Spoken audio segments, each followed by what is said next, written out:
came for the long rain season. Yes. Yes, it came into the country, Abby. Yes. Then they now said bumper harvest for August. It's happening. Whatever. By the way, has the bumper harvest happened? It's going on. It's going on. It's ongoing. It's ongoing.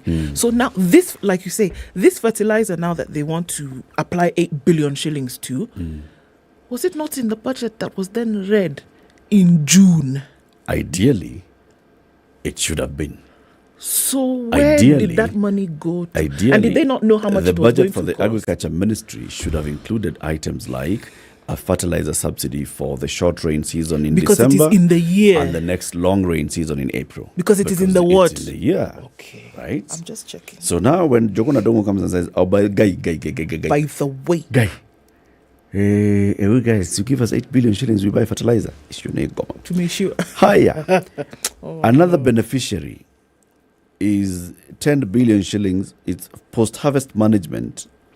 What are those? 2.14 billion shillings is going to post-harvest management. What's that? Remember those things they were saying they're buying dryers, coolers, they're bringing dryers, maize dryers, and bringing them to those kind of things. Freezers for fish. Those things. Have we seen those things in operation? Because I still see people in operation. Where are they? Ngoja. Okay, sorry. We are also seeking a supplementary 470 million shillings to establish the National Cereal and Produce Warehouse. Excuse me, please. Answer me now. Yes, please. What exists today? National Cereals Produce Board. What do they have today? Silos. Oh, they have silos. They want warehouse. Warehouse. What's going to happen to the silo? What's going to happen to this? A bumper harvest. But we have lots Okay, it's true. Bumper harvest. We need more space. And NCPP is yet to open their doors. They're going to open. Abby? They're not opening this month. Kenya National Trading Corporation has very, very many warehouses. Oh, yes. Many. I'm not certain that they're being old used. when you can buy new. There's also going to be emergency response against locusts. I want to know 230 million shillings is being set aside in this supplementary budget. What are we going to do? Give them post-harvest management? What is that? Post-harvest management? It's just 2 billion shillings. It's what? It's now, once you harvest. Remember the dryers? Now, the drying. Selling, offering farmers, that sort of thing. Those kind of things. Government procedures and processes can be a little complex sometimes. So you take your time and understand. Okay. It's government. Okay. So it's, management. Yes. Well, I think you've gotten the idea. I got it. Management. This one, by the way, we must bring in Kuria Kimani here to explain this to us. Yeah, because they understand these things. Hii ni wizi. Wizi mchana. Mchana jua ikiwa hapa katikati. Criminal. I swear. There is no way you can tell me that you did not think about it. So you're coming now to remove money. Parliament had sat and spent very many hours, each committee, allocating money for development. Now you're coming to say, that development, but they forget about it. We have a national police modernization project that needs an extra 4 billion shillings. So your development we need that money iende kununua hizi vitu za polisi. We need that money iende ijenge warehouse. Police. Post harvest. Ya sukuma wiki. Hii serikali ya Mungu. Anyway, cost of living will drop. Huh? Yeah, it will drop. It's 7 a.m. Time for the news.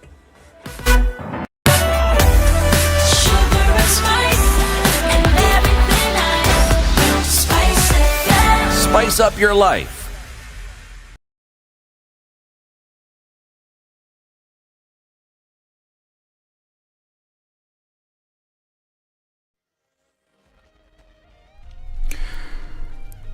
Good morning, this is News. I'm Dennis Aseto. As KCPE and KIPSA exams end today, Education Cabinet Secretary Ezekiel Machogu says there'd be no cases of exam cheating. Speaking in Kibra, Machogu said this was made possible through the measures they put in place. All is going well. I must say that we have not had any ugly incident so far. We have not had any single incident of malpractice or cheating anywhere within the country in all our centers. And this is partly because of the kind of measures that we have been able to put in place. He says that security has been beefed up in volatile areas to allow exams to proceed smoothly. The government will continue tightening the security measures in those particular areas of the country. And of course, for government to be able to manage, we ask the local communities also to come forward and give intelligence and information to government so that we can be able to combat and counter those bad elements within our society. The two national exams come to an end today by 11:15 a.m. with the last KCPE class taking their 844 system test after the introduction of CBC. Pastor Ezekiel Odero, the new Life Prayer Center Church, is now free man after court in Shanzu, Mombasa, closed his investigation file. The court's decision came after prosecutors failed to prefer charges against the embattled pastor. Speaking after the ruling, Odero said that he considered all the allegations raised against him as a measure of his faith. Tusingesimama imara, wale ambao wanatutegemea kwa ajili ya imani yao kesho wangevunjika moyo. But kama Mungu alionelea tunastahili kupitia this test to prove if at all we are worthy, we say thank you Lord for this test. And thank you kwa kuona ni sisi ndio tunastahili kubeba jina ambalo si letu, uchafu ambao haukuwa wetu, matusi ambao hayakuwa yetu. Kama uliona ni vyema tuibebe, we thank you Jesus for that. The state had linked the televangelist to Kilifi SAC leader Paul Mackenzie, describing the two as individuals who shared a history of business investments, particularly the TV station previously used to allegedly spread radicalized messages. 3 MPs from Baringo and West Pokot counties linked to unrest in the regions have called on the government to increase efforts made to deal with the matter. Speaking after being grilled by DCI in Nakuru County, TRT MP William Kemkat, his Gor counterpart Peter Lochakapong, and West Pokot Senator Julius Murgor, through their lawyers Bernard Kipkoech, dispelled rumors that they contributed to the violence. They added that they were at the forefront in restoring peace.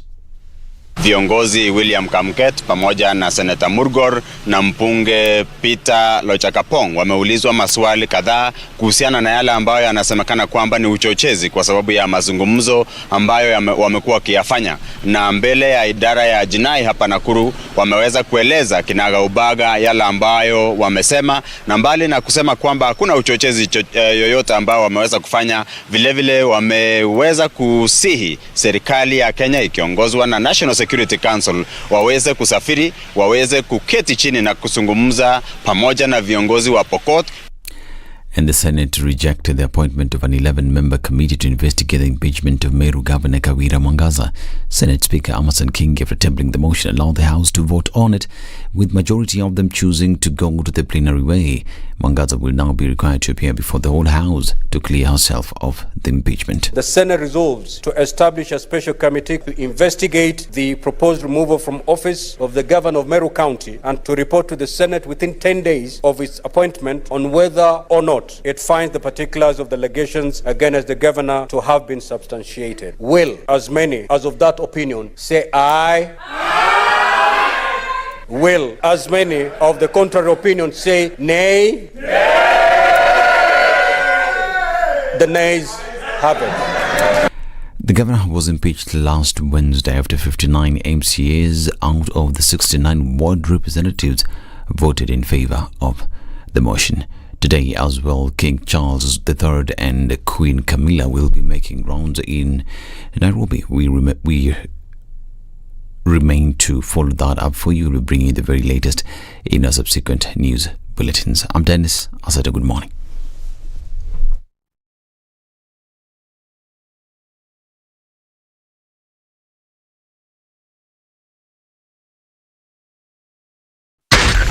Spice FM, Nakuru.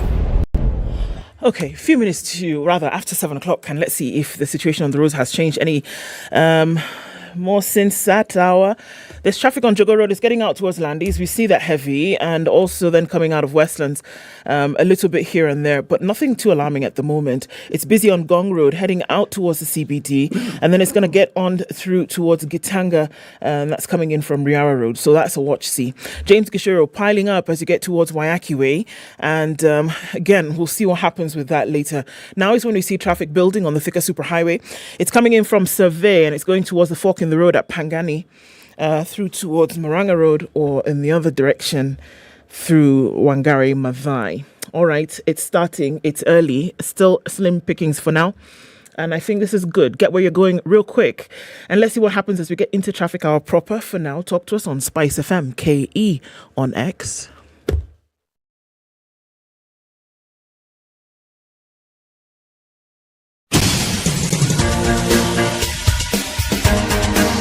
This is the Situation Room, the home of hard-hitting political commentary and penetrating insights about the state of the nation. This is a talk radio experience like no other. The Situation Room, a place for hard truths, debates, and elevated conversations. The Situation Room, witty, political, engaging, deep, controversial. In the room, we have CT Muga, researcher, academic, seasoned political observer, a fountain of wisdom in these politically uncertain times. Ndu Okoh, Nigerian by birth, Kenyan by choice, communications expert, Pan-Africanist, a truth seeker and believer in people power, and Eric Latiff, agent provocateur, the man in the chair, seasoned journalist, news hound, a man who believes in punching 7 up. minutes after 7 on this first day of November 2023.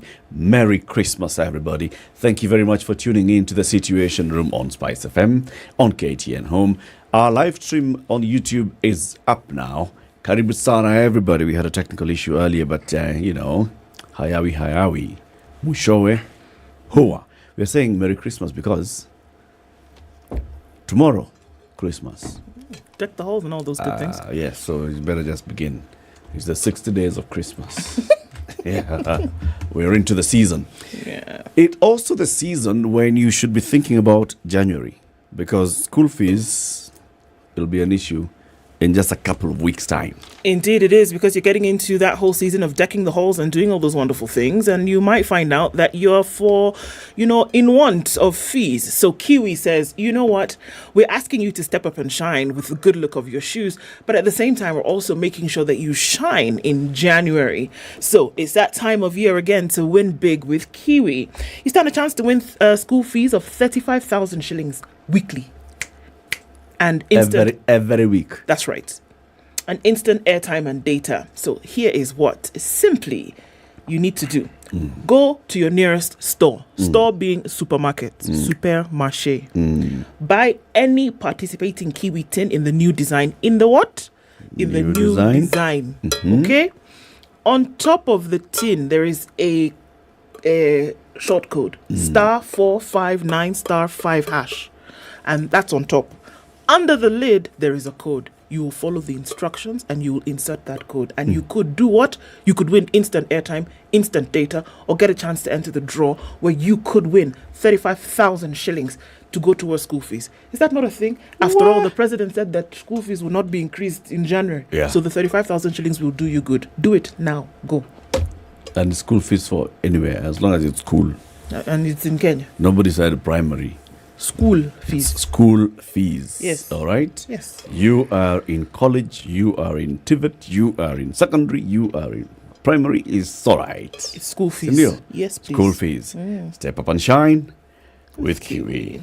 So now, there's been this whole issue of what's happening with tax collection and the tax collection measures that are being implemented by the Kenya Revenue Authority. We just read this story of how lawmakers, members of the National Assembly Committee on Defense and Foreign Relations, who are saying, no.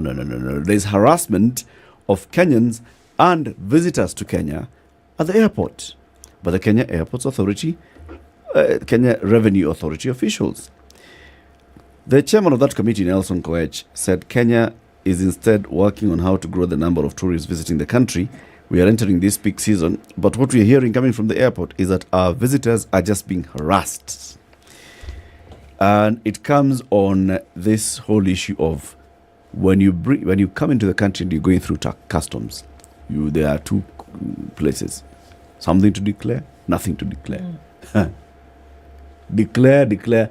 As long as you've landed, they have declared you. Yeah, if you like, declare. If you like, don't they declare. They have declared you. They really come in kikombe. Kikombe gani? Ati ni ya Brookside Dairy Best. Kikombe inakaa 70,000 shillings. Hii inakaa 80,000 shillings. Lipa tax. Lakini tuko na code. Lipa tax. You know? And there's all this harassment. There's that story in the Business Daily. There's a story in the Standard as well. And the Standard story has actually talked now to passengers who've arrived and they are complaining about the kind of harassment that they're receiving. This is what we want to discuss this morning. We are joined by a tax professional. His name is Evans Kithenji. Evans is also the founder and CEO of Gilded and Bright Africa Limited. Good morning, Evans. Good morning. Welcome to Kenya's biggest conversation. Pleasure to be here. To the hot seat of the Situation Room. Yes. To welcome you into this conversation, CT has the day's proverb, and the proverbs for this week are from the Republic of Burundi, whose capital is depends. Its political capital is called Gitega.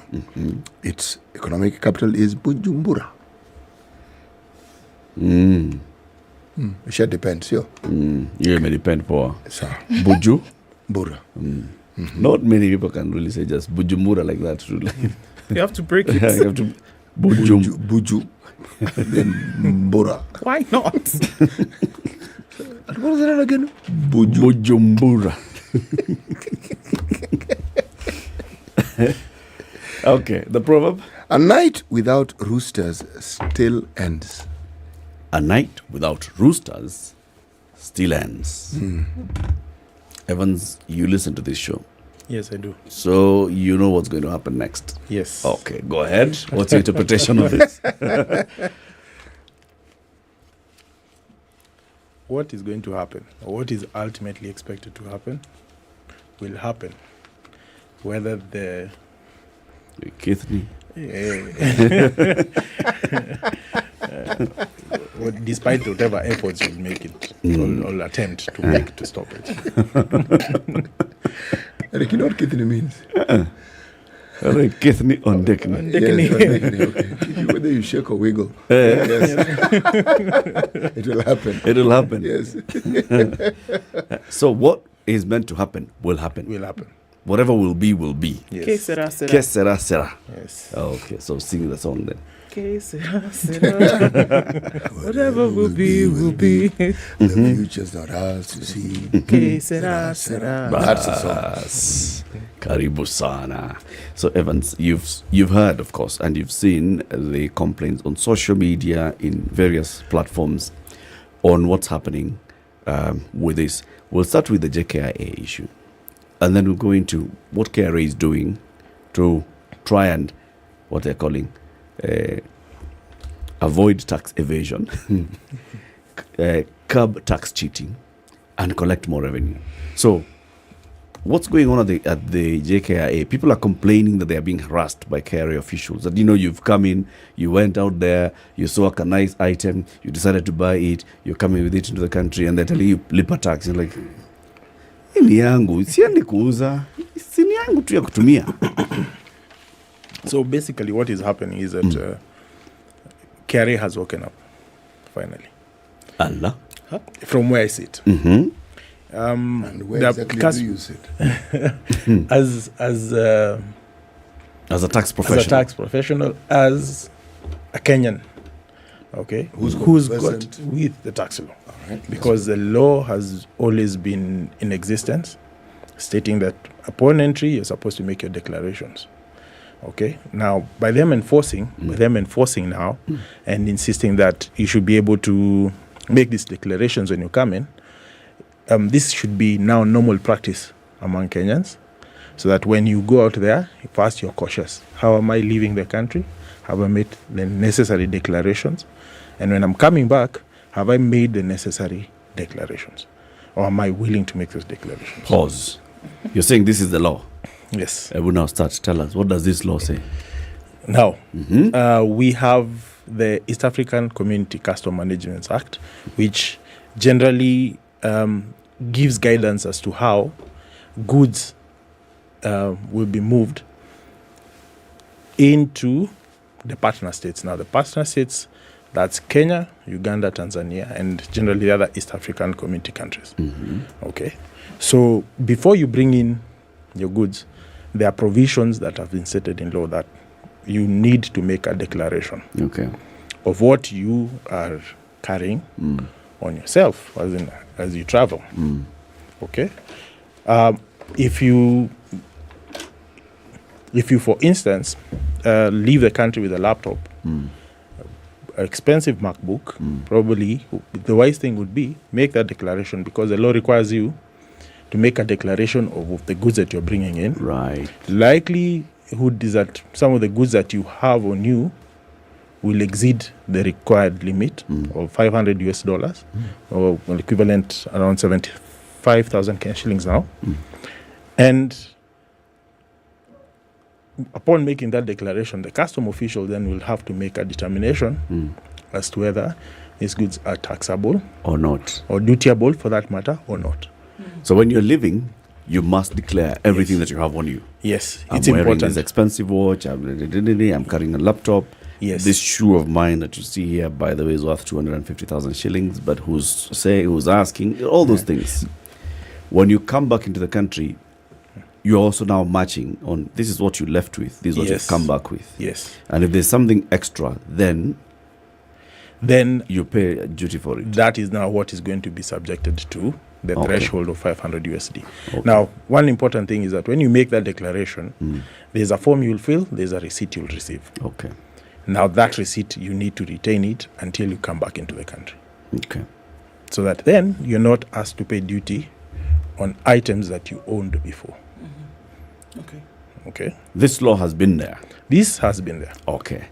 What has been the rate of enforcement of this law previously and the rate of compliance? Now, in terms of enforcement, I'd say it's been dismal. Okay. Because primarily, at the point when you're leaving,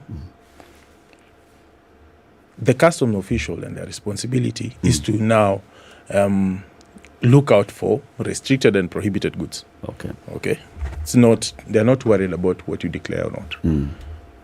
Okay, so they'll be looking out for drugs, they'll be looking out for pangolin schemes, yes, and things like that. They'll be looking out for precious for scissors, nail cutters, those ones. Yes. So they'll be looking out for those things. Okay, they'll be looking to see if you're trafficking drugs and all that, and they'll want to prevent that, so that Kenya is not first known as that. Yeah, conduit for the movement of such goods. Where there are restricted goods, then you need to have approval to move those goods. Okay. Now, when you're coming back, is where now the ball changes, because now they're not just looking at restricted and prohibited goods. They go now the extra mile to look at now what is on you as a person. So, what are you carrying? Right. And what is the value? Right. And has the necessary duty been paid? Yeah. Why 5,500 USD? Is it 500 or 5,000? It's $500 US dollars. Now that is a restricted amount placed. It is not. How do I describe it? It's not. I don't understand how sometimes they arrive at these figures, because from where I sit, I think some of them, the values are really low. Okay, because if, for instance, I would buy a phone, the new iPhone 5 costs over 200,000. Yeah. Okay. If I bought it in Kenya, and I'm coming back with it, you see, I'll have to have made my declaration. You have to declare when you're living. Yes. So those limits, some of these limits are really low. As to the reason and to the basis as to how they are usually generated, sometimes it is through concession as partner states, and they agree that the limit we will put is 500. Okay. To hazard a guess, just hazard.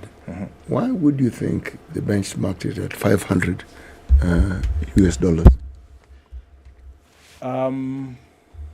Probably they try to estimate the size and the commodity. They're widening a tax base. But generally, also looking at it from the other perspective, it's yes, exactly widening the tax base and making sure that they can be able to get as much revenue from these commodities.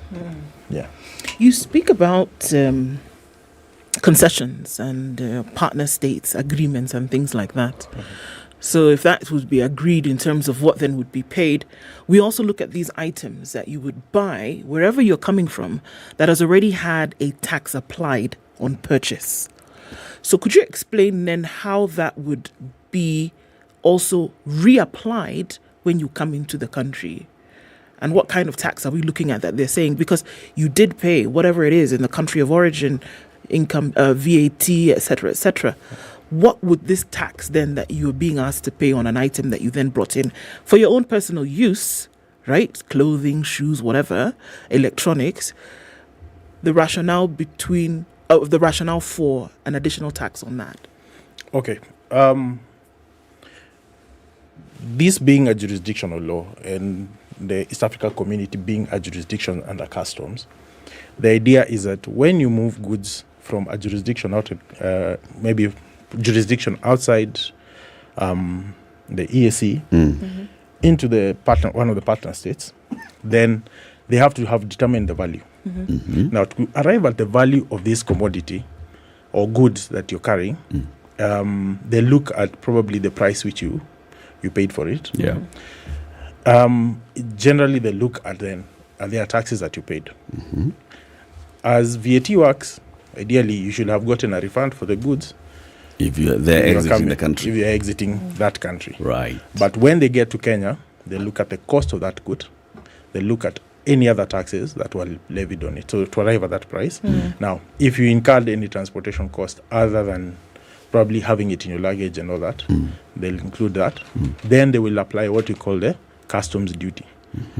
Now, the rate for custom duty differs depending with the kind of good or the state of the good you're bringing in. So you'd find finished goods would have a higher rate than when you're carrying semi-finished goods or raw materials. Completely raw materials. Yeah. So at that point, the rate of duty will apply.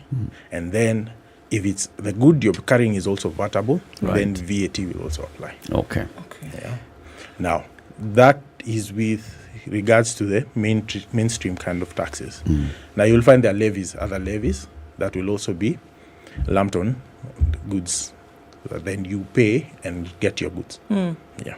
You talked about KRA finally waking up. What do you mean by that? That this should have been something that should have been applied a long time ago, and looking at that vis-a-vis the sentiment around the country today, whereby, oh my goodness, it's already so tax heavy, and here we are now looking at another source. So there's that where the law has not been applied and implemented, or that the authority or service, which is soon to be, is looking for another way to rack up their collections. Okay.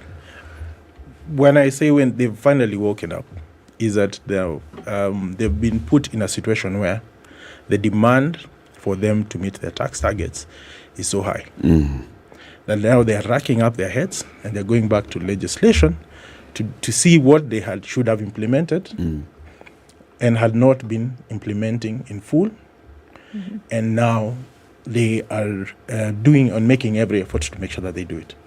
Okay, so that's a challenge, and that's why I'm saying they are finally woken up. They're finally woken up, and you'll notice this across other tax heads as well. You know, you'll see efforts. Like for instance, until around 2016, they introduced what we call the residential rental income tax. Yes. Okay. Before that, not that residential income was not taxable, but they realized that they have to make every effort possible to meet the target that had been set, and so they had to find a way of making that effort to collect. Yeah. Tourists who are coming into the country, because you see, like what the Honorable Nelson Koech was raising, is the issue of tourists also complaining that they are feeling harassed by KRA officials at the airport. What is the procedure for them? So they're coming into the country. So I am coming on a tourist visa. I have an itinerary that is taking me from the coast to the Mara to some wherever. I have a camera. I have a tripod. I have a pair of binoculars. Whatever I have. should they also pay taxes for all these things? No, I have a ideally- laptop on which I will transfer these things. The Customs Management Act has been structured in such a way that then tourists would have a preferential treatment of sorts.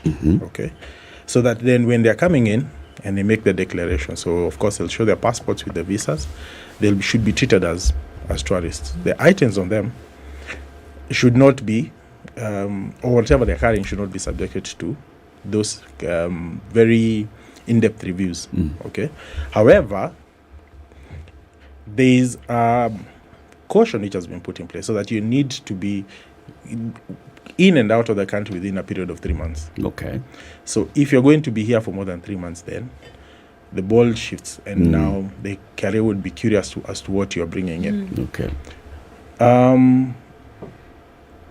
Interestingly, some of the items like cameras, binoculars, those items, electrical items mostly, are usually treated as being items which need to be, a declaration needs to be made. Okay, and it's even when we have the rally drivers coming to the country and all these other guys who come to do performance and do the filming and all that, they have to make temporary declarations. Yes, that we are bringing these items, we'll be in this country for this long. There's a fee they'll pay, and they'll get their permit, bring in the goods, and after they're done, then you just need to show that they've taken the goods out. Will they be given a refund? No, that is a one-off payment. Okay. But where you fail to meet the requirements, so you're required to be in the country for X or to carry out all your goods, and you start leaving some, then the Revenue Authority has got room now to enforce. Who determines the value of these goods? It's a customs official. Official? Yes. So Okay. based on what you've declared. So you make a declaration.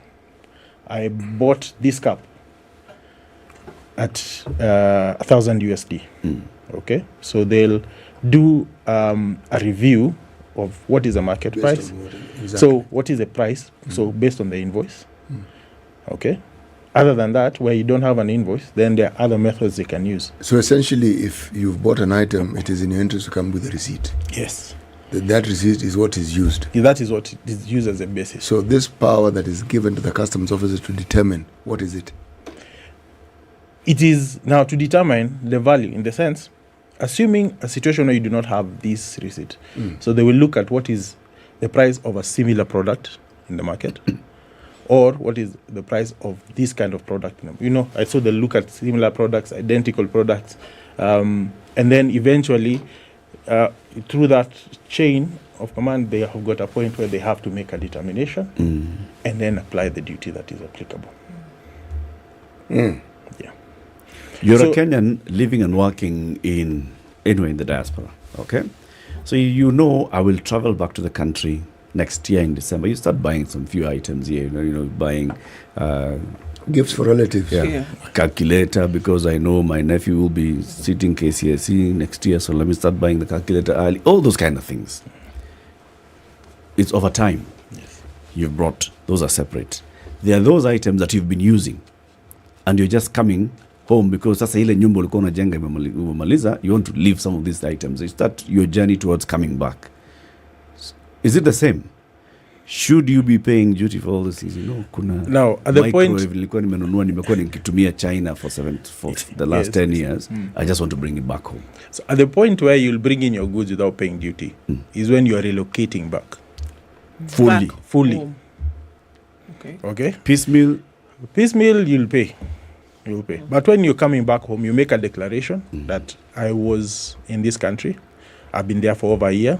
I own this and these assets, including this motor vehicle, one motor vehicle, which has to be over a year old. And then they give you the window or the room to bring them in without paying the duty. However, if, for instance, you realize I'm going back in December and I need a newer vehicle, and despite the fact that you've been away for more than a year, you buy this vehicle and it doesn't get to the 12-year mark, that vehicle will not be admissible without you paying duty on it. Okay. And meeting the other requirements that relate with the importation of vehicles. Okay. How many times am I allowed to relocate? Once. Once. What do you mean? You will come to Kenya unless now you're recalled, because there are instances where you'd move back out for assignment and then do another stint. Then, but I think what I've seen, the law state is that you're given a window of 2 years, especially for motor vehicles, if it's a vehicle you had been using. If you had brought in that vehicle based on other conditions, maybe you're a diplomat or you're a person living with disability, then you have to wait for 4 years. I'm glad you mentioned diplomat, because say one is a diplomat in one country, term of office, tour of duty comes to an end. You relocate. You're given another tour of duty. Okay? It'll end. You come back. That's why I asked the question, how many times are you allowed to relocate? You may have an international job. Again, tour of duty ends. You come back. You get another stint. You go abroad. So I guess, Evans, you can, if we're talking about if you've been living in a certain country for more than a year and you're coming back, that's considered a relocation. A relocation back. Okay, and you're saying I'm relocating. So once you've come in, if you go again to a different country, you must have lived in that other country for at least a year. So you can relocate as many times as you like. As long as you're not relocating within the year. Let's take a break. It's the Brookside Dairy Best Break City. Time for chai. Well, time for chai. There's something odd about chai. When you say tea, it doesn't quite get to the heart of the matter. You think of perhaps a tea bag. Yeah. But when you think chai, you're thinking brewed. Tea leaves boiled with milk. And you know, it doesn't quite do the trick if the milk isn't rich or creamy. Now that is what someone then refers to as chai kweli. I have actually drunk some good tea. And that is only possible with Dairy Best. Oh. I can taste it. Sindio, eh? Bas. Chai kweli, need Dairy Best. 28 minutes to 8. We'll be back shortly. Good morning. This is the Situation Room, the only way to start your day. We love to share our culture and the one language that unites us all. One that helps us start the day and keeps us going. Brookside Dairy Best is part of every celebration and offers a warm welcome to every home. Karibuni chai. Na hii ni lugha ambayo kila Mkenya anaelewa. The more the milk, the better the chai. Cloudy conditions in Nairobi this morning, 16 degrees, highs of 25 and down to lows of 16.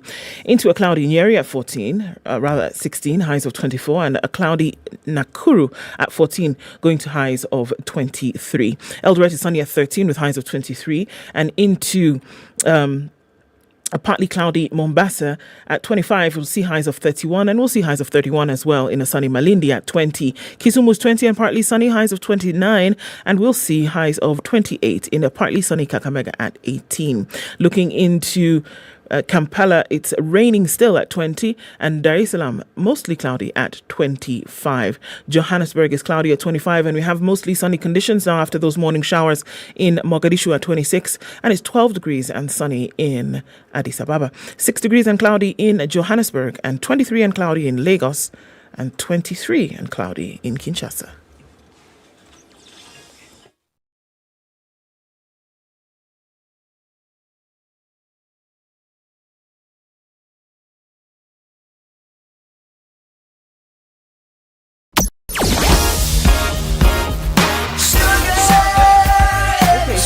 A few minutes after getting into traffic hour proper, and it's heavy on the Thika Superhighway. It's going to take you into the CBD with some movement all the way through. And then also let's look at what's coming out of Westlands. And there it is. James Gishuru is already packed this morning and having to deal with that digging up of the road. And it looks like it'll be that way for some time. Also coming on Chiromo, there's traffic. And as you come in from Whispers on United Nations Avenue, the construction on that road is going to whittle things down. And so it'll be a single lane and moving slowly this morning. I'm going to take a look in about half hour and see what it looks like. Let's talk on Spicefm KE on X. Mature, intelligent talk every morning. Spice up yourself.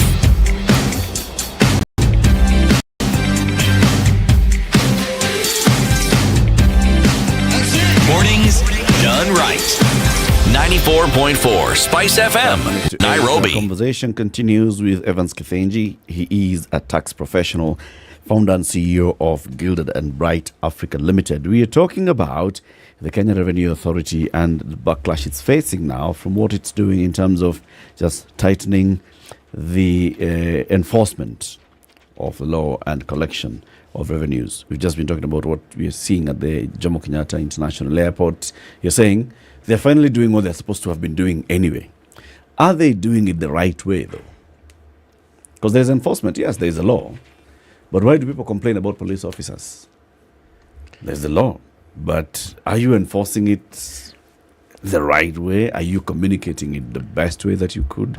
Are you handling people as if they are your partners in this? Or are you handling people as if they're just rogue people who are seeking to run away with your money? I would say that the Kenya Revenue Authority and especially the customs officials would do a little bit more in terms of their soft skills, because sometimes when you approach someone who has not been in the country for long or who has been a frequent flyer and is now facing these new challenges, you need to at least warm them up into it. Okay? And so a lot of public sensitization needs to happen. A lot of trainings needs to happen. A lot of people, as in, they need to make this information readily available when you're walking away or flying out, when you're coming back in, and they slowly warm you into it. But anyway, targets are targets. And so, no, if you allow me to say that, targets are targets to the extent that, you see, these guys have been given a threshold which they must achieve. They will not achieve it the way they're going, that's for sure. See, that's the thing. Yes, they may not achieve it, but we see will not. Yes, for them, they will be under a lot of pressure to deliver. They don't have requisite time or enough amount of time to go through these soft skill trainings and everything. They need this money now, and so that creates the challenge. The challenge which is always there. But anyway, you know, you are not the Commissioner General for KRA. Yes. So don't take this the wrong way, okay? What is so difficult in ensuring that this thing is communicated to all the partners who are involved in this business called travel, so that anyone seeking to travel has an opportunity to actually understand this thing you're saying, sensitizing people go through travel agents. They can do that for you. If it's Kenya Airways or whatever airline it is, it can be done so that at least the information is available. And usually when you're on a flight, you have time to read. Even if you're taking a short hop from here towards Kisumu, it's 40 minutes, you can read. I'm simply saying that the requisite attention to ensuring that an understanding of why these taxes are being levied or the enforcement is being put into place is necessary. If you jump on people's neck with a tax, even if it is in the law and they don't know it, for heaven's sake, yes, you have every right to enforce it. But if your idea is compliance and to want to be able to collect money, then people need to have a buy-in. They need to understand. Even if they don't agree, at least they understand. To some extent, I would agree with you, but listen to this. Ignorance is no. Ignorance of the law is the most nonsensical thing I have. The law is there, it's available for taxpayers to I know they keep saying that ignorance is no defense, all right? Yes. But you've got to make me aware. And I was arguing with somebody yesterday. All right, so I'm on a highway. There's no right turn. Should you not put a sign that shows no right turn? And then you find me having done a right turn and enforce the law and say, there is a law, there's a reminder. It's clear. There's a signage on the road. That's why we have road signs. Yes. I agree. It's the same kind of thing. Road signs are there to remind you of the law. Okay? It's the same. You have this tax declarations and all at the airport. Remind somebody and just take them through it. And if there are those who may not be aware, make them aware. Just show them. Tell them. There's somebody who's complaining on live stream here. They're saying they came back to the country on Sunday. They're yet to collect their 2 suitcases, which were marked with blue X. And they've been told that they have to pay 75,000 shillings duty. Suitcases X And they stay, yeah. 75,000 auchukui. Okay, what is that? Then let's end it at a softer position. Like we both need to take initiative. We as the Kenyans, we need to take initiative, plan our travels, understand what is a custom requirement. Right. Okay. Right. So that then we can make those declarations beforehand. Yeah. And yes, the commissioner and the revenue authority generally need to take a softer stance at first, need to educate, need to make sure that this information is readily available. Yes. So that then both parties, and especially Kenyans, don't feel aggrieved. Yes. It's very perplexing. You collect money from us. It's called taxes. We pay you a salary, and then you use that salary to harass us. It doesn't really make much sense, does it? Huh? It sounds interesting because here we talk about two things that are in play. There is the compliance issue, which as a tax authority, they've got to make sure that everybody is doing what they need to do to give to Caesar what's due, right? But then there's also the revenue targets that they have. And I see this as the monster that usually sits on the back of anybody who works in the authority, because that is the thing that's driving you at that point. And so then you are bereft of any kind of sympathy or empathy, or even trying to have some basic comprehension of anybody's situation who's coming into the country. So then for me, what it does is that it brings about counterintuitivity. Because it becomes counterintuitive. You will not be able to get this revenue that you seek at the same time trying to get everybody to be compliant, because people will find a way to avoid paying this money. People are going to go buy things, and then they're going to take them out of their boxes, and they're going to come and tell you, well, it's mine. And they're going to say, look, it doesn't matter. But people will find a way to avoid it if it already looks, from the get-go, it looks punitive. And hadn't we ought to look at a way in which it is not as though it is a punishment that is being served on Kenyans or anybody who comes into the country, because right now that's how it looks. That's what it looks like. And I agree. Yep. And that's why I'm saying then that aspect of getting that training out there is very important. Now, the Revenue Authority and their targets. In fact, they really don't have anything to do with the targets per se. Their job is to collect the revenue. The targets are set by another arm of government, the Treasury. Now, these targets which are set on them, sometimes in consultation, but sometimes they could be also unrealistic, because you're seeing, we've seen like almost 100% from what was there in 2021, 2020, around that time. The target has... and what is being demanded now. Right. And so pressure is being exerted.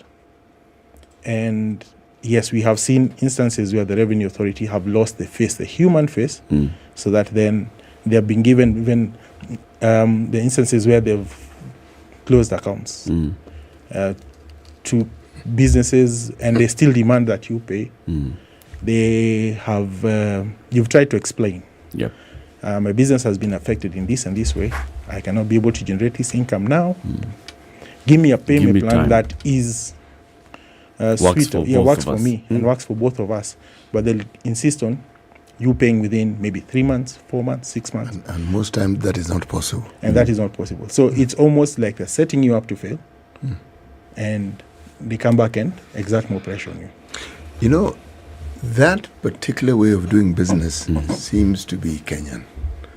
Someone has authority, and for some reason, they must stick it to you. It isn't getting you to comply so that, yes, you may not like it, but you don't have this residue of resistance because you feel you're being pushed into a corner. And yet, I'm arguing that it is really not necessary. You see, the idea of collecting taxes and collecting more of it depends on how much we generate. Now, if your approach is to collect at my expense, I will shut down. And when I shut down, if it is money you collect from income tax, gone. If it's corporate tax that you get from me, gone. If it's the things I buy to conduct my business, which also attract taxes, gone. So the net loser is KRA, not me. I will shut down and do other things. Or I'll go home and look after my goats and cows, whatever it is. But knowing KRA, they'll even come and tax my cows. Now, how do we get to a point where we understand that the idea is to collect more money? And how do you do that? You enable the economy to grow so that there is more to collect. This particular process that we now keep seeing being implemented, we understand the need to raise the taxes. But isn't there a greater need to also grow the tax base so that when it is you're talking about taxes, there's more to tax? Yes, and that's why actually there's a discussion around a tax policy framework, which then gives a kind of clear guideline as to how the government is expected to collect its taxes, and also kind of makes taxes predictable and easier to comply with. Because if I know that this is a requirement, and it's for my now the responsibility shifts to me to start preparing way in advance to be able to meet this requirement. But as you've seen in Kenya, mostly with most of these finance acts, every time we read there is a change. There's a new thing. There's a change to the law. And that then distorts how businesses are run, makes it very difficult to comply. And it even makes it even harder now for even investors to come in. Okay, so you want to bring in your money? You're told, yes, you can bring in your money, but if you're going to take out as dividends, then you'll pay 15%, respective of whatever amount of investment you made. So you see, then it becomes a bottleneck as opposed to our tax an incentive for you to bring in the money and invest in Kenya. Yes, so our tax process and regime are counterintuitive to all the efforts we make to bring in investors. Yes. So what needs to happen is the change needs to start at the policy level. But Evans, this issue of the tax policy has been on the lips of many professionals such as yourself for many years. Why aren't we getting there? What's taking us so long to actually get this proper predictive tax policy in place? There have been drafts, there have been conversations, we just don't get to it. Why? Now, I think as at now and where we sit, I think it's more of what is at the heart, or probably the interest of the heart of the government that's in place. Is it in their interest to make sure that this thing is predictable? And do they understand the benefits that these changes will drive? Okay. So where this is not understood and enforced and encouraged, then that's why we are seeing the delay. Now, I'll give an example. The Income Tax Act was to be revamped, redone again. And this is almost 3-4 years ago. Okay, we're still waiting for it. And yet, it is one of the most disintegrated laws, so that then you find there are so many twists and turns, so that compliance, absolute compliance, becomes a challenge. So the policy aspect of things need to change, so that then they need to realize, for us to be able to generate this income, for us to be able to create a conducive environment, then we need to get this matter done. So explain to me again. The guys who are bosses of the Kenya Revenue Authority are the guys at the National Treasury and Planning Ministry. Okay? They're experts on these matters. They're experts on monetary and fiscal matters. They have chewed the book. Why aren't we getting these things done? And even in the previous administration, there was all this talk about, there's a lot of political pressure that comes in, the administration that's in place, the political leadership that's in place. Yeah. But you want to tell me that these experts that sit at the National Treasury, who don't move, they're there. Government A, Government B, Government C, they're there. Are you telling me that they are not able to actually convince their political bosses on the importance of having some predictable tax policy, on the importance of reviewing the laws that need to be reviewed? They have the capacity, they have the resources, but the interests. Whose interests? Their own? Not their own. And that's why I'm saying the government of the day would have its own set of interests. And that will be seen when the law is drafted, and especially tax laws are drafted, because then you'd see they're targeting certain sectors, certain revenue streams, like now there's a big move towards taxation of the digital space. Okay, the argument by most professionals is that it is still a nascent industry, and we should not be hammering it too hard. We should allow it to grow, to bloom, and then by the time we come in, we can be able to collect. However, again, they've been given targets. They had been told to expand the tax base. So you see, they're sitting in a position where it's almost a catch-22. We'd want to see the government raise the revenue, but there's also the demand for this revenue now that then stops all long-term processes and plans for now as we focus on collecting what we are demanded to collect. So before the pot even has an opportunity to fill, it's already drained. And so isn't that the process that ought to be looked at? That what can you do to actually get some kind of balance here? And it seems almost obvious that should be. That if you then want to have a policy in place that does a number of things, widens your tax base, make sure that there is the proper implementation, efficient use of these taxes, because truth be told, that a lot of the things that are being done are maybe things that would have been done and established a long time ago if we saw these taxes being used with efficiency. And that's another conversation that can be had over and over again. But it seems to me that, they're experts, like you say. I totally we agree can with see you. it as the sun is up. We can see it. These are people who are clearly tuned into these things. Should they not be able to see that is obviously the way in which you should be going? And I totally agree with you in this sense. The aspect of efficiency and how these resources are used needs to be looked into. Okay? If we could cut on expenditure and unnecessary expenditure, we'd create a relief of sorts for ourselves. The current situation now is that money we had borrowed, we wasted, is now payable. Okay. Now, and we can't borrow because we've reached our limit. So But we we must still borrow. collect it from taxes, so that then we do not default and find ourselves in a worse off situation. But government activities have to still go on. So then, I think all of us need to be able to. I hear you, Evans, but I refuse to go with that line that political pressure overbears professional advice.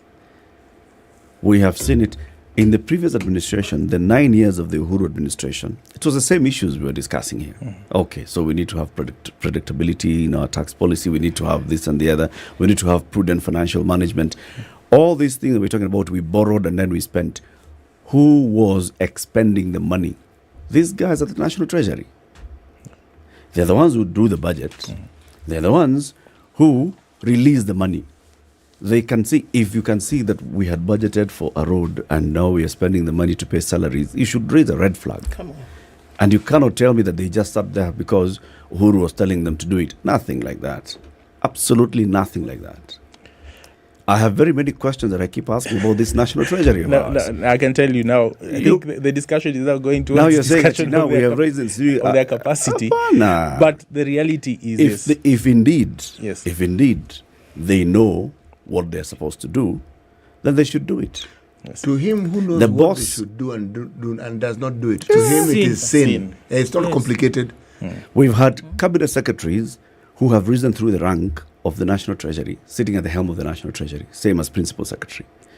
Current cabinet secretary is somebody who has worked in the central bank before, who's been in academia, come on.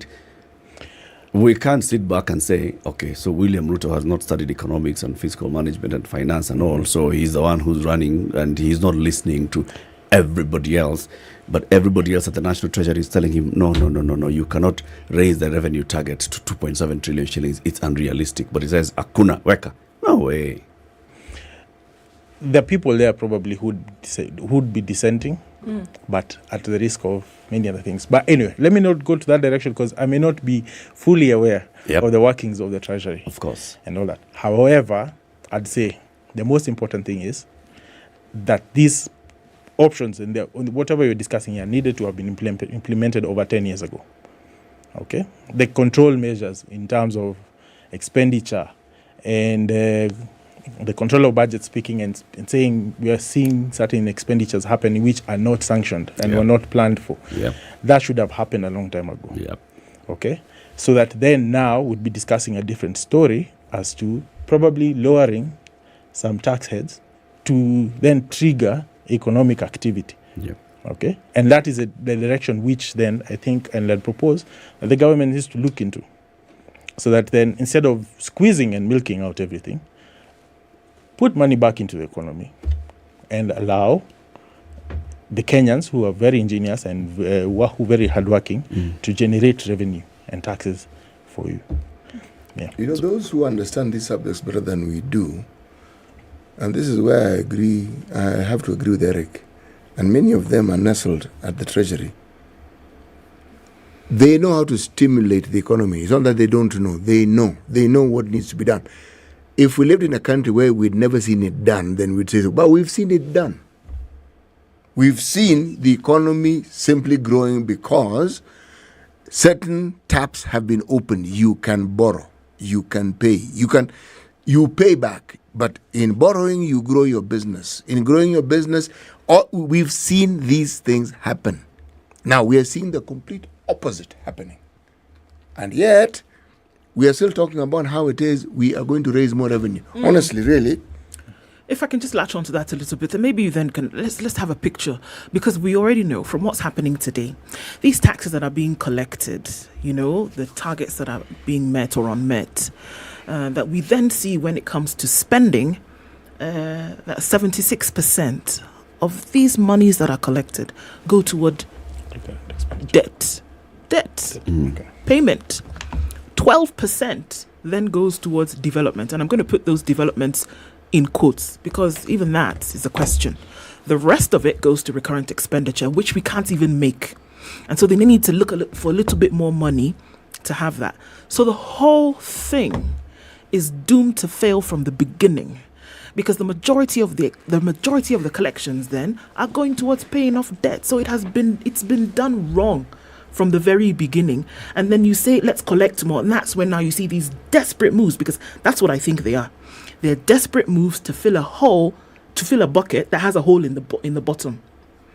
And so now when Kenyans start to cry and say, oh my goodness, yet another one. Oh my goodness, coming to the airport and this is another one. They do not see it as trying to build an efficient system. What they see is that somebody made a boo-boo and we're now being the ones who have to suffer in order to fill this bucket, which has a hole in the bottom. I do feel you. But to be very sincere, these efforts we see now should have been implemented a while earlier. Then we probably would be having a totally different discussion. Yeah. The government needs to watch its expenditure. That's the truth. Oh, they're not. They will not. Not only they're not, they will not. They will not. But that is the truth. They have increased their expenditure. What we approved 2 months ago, they want to add a couple of billions, 100 billions. Yeah. Yeah. So they are not watching their expenditure. That we've seen. I mean, so what else? They are watching it as in looking at it like this. So what else?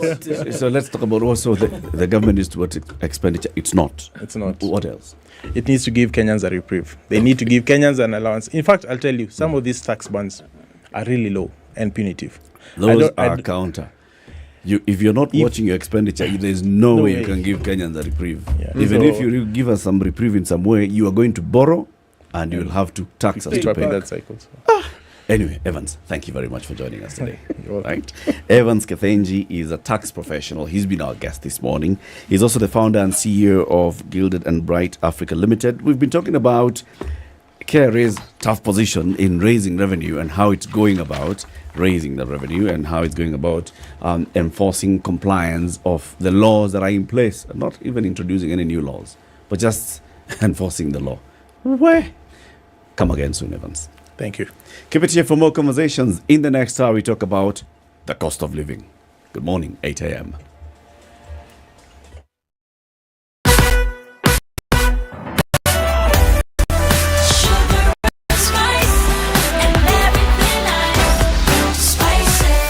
Spice up your life. The news at the top of the hour on Vibes Radio.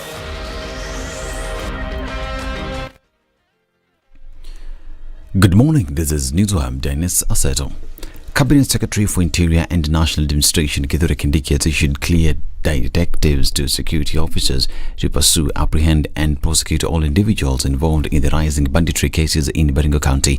Kindiki emphasized security officers' fundamental right to self-defense in the face of danger, reinforcing the state's commitment to protecting those who lawfully use their assigned firearms to maintain law and order. The CS also issued a stern warning to the perpetrators of banditry attacks, emphasizing the government's unwavering commitment to combating this threat and restoring long-term peace in the region. During the comprehensive security assessment, Kindiki met with the Rift Valley Regional Security Team under the leadership of Regional Commander Abdi Hassan and the Baringo County Security and Intelligence Committees to assess the ongoing Maliza Uhalifu operation in the 6th North Rift Valley counties, targeting bandits and armed criminals.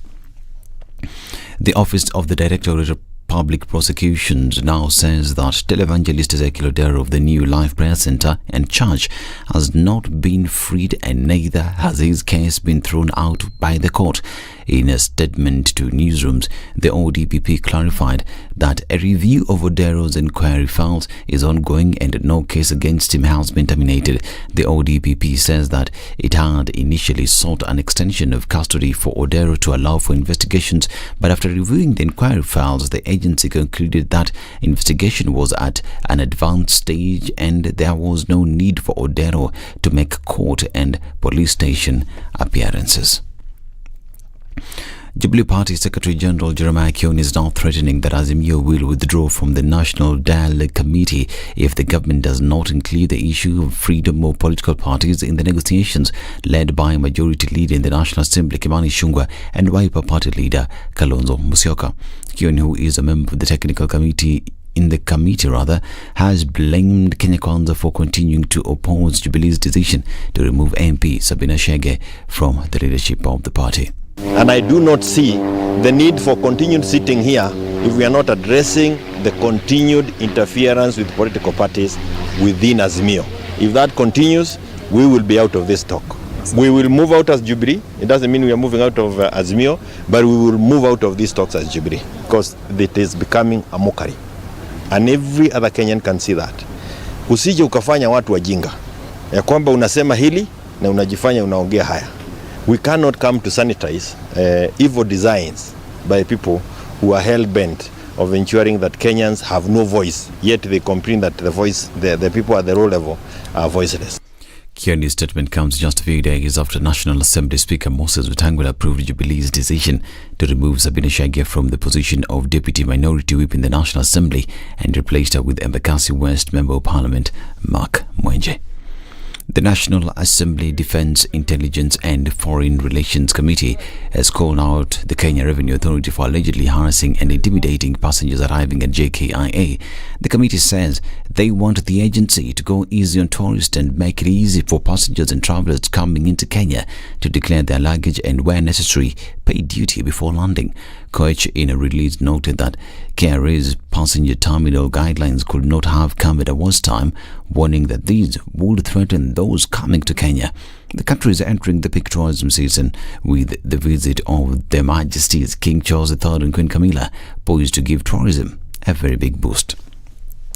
And a 28-year-old man died by suicide in Sugutek village, Bomet County. According to residents, the body of Leonard Kiplangat Cheruyot was found hanging by the neck on an avocado tree near his house.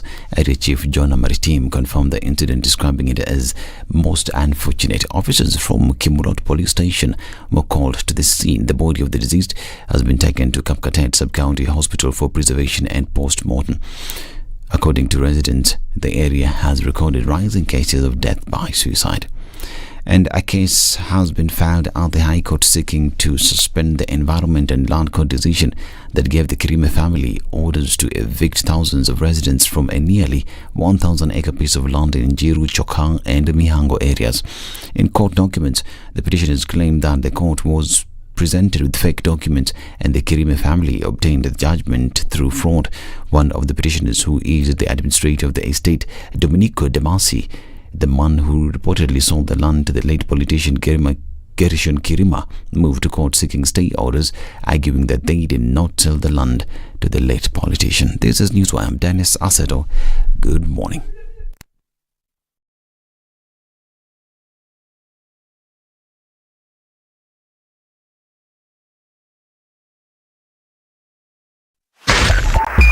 102.5 Spice FM, Kisumu. All right, we're looking at traffic on the Thika Superhighway this morning. It's coming in heavy all the way through to the CBD. At the Pangani underpass there, it's going to get really sticky as you're trying to get into the CBD.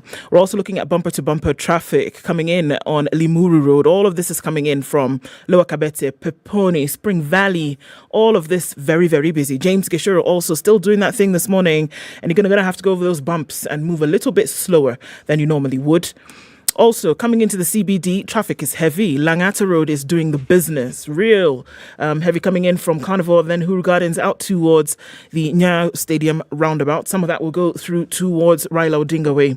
And look at the Lakoni interchange, punching up this morning with quite some traffic trying to touch on the southern bypass. It's going to take you some time to get out of this one. Lunga Lunga is also quite busy, and we're looking at Jogo Road with quite some traffic as well. All right, let's take a look at North Airport Road. Is coming in heavy from Cabanas and getting out towards the eastern bypass. All this we've got to contend with this morning sometime before the end of traffic hour. Want to know what's going on where you are and trying to keep things moving this morning. Let's do it and talk on Spice FM KE on X.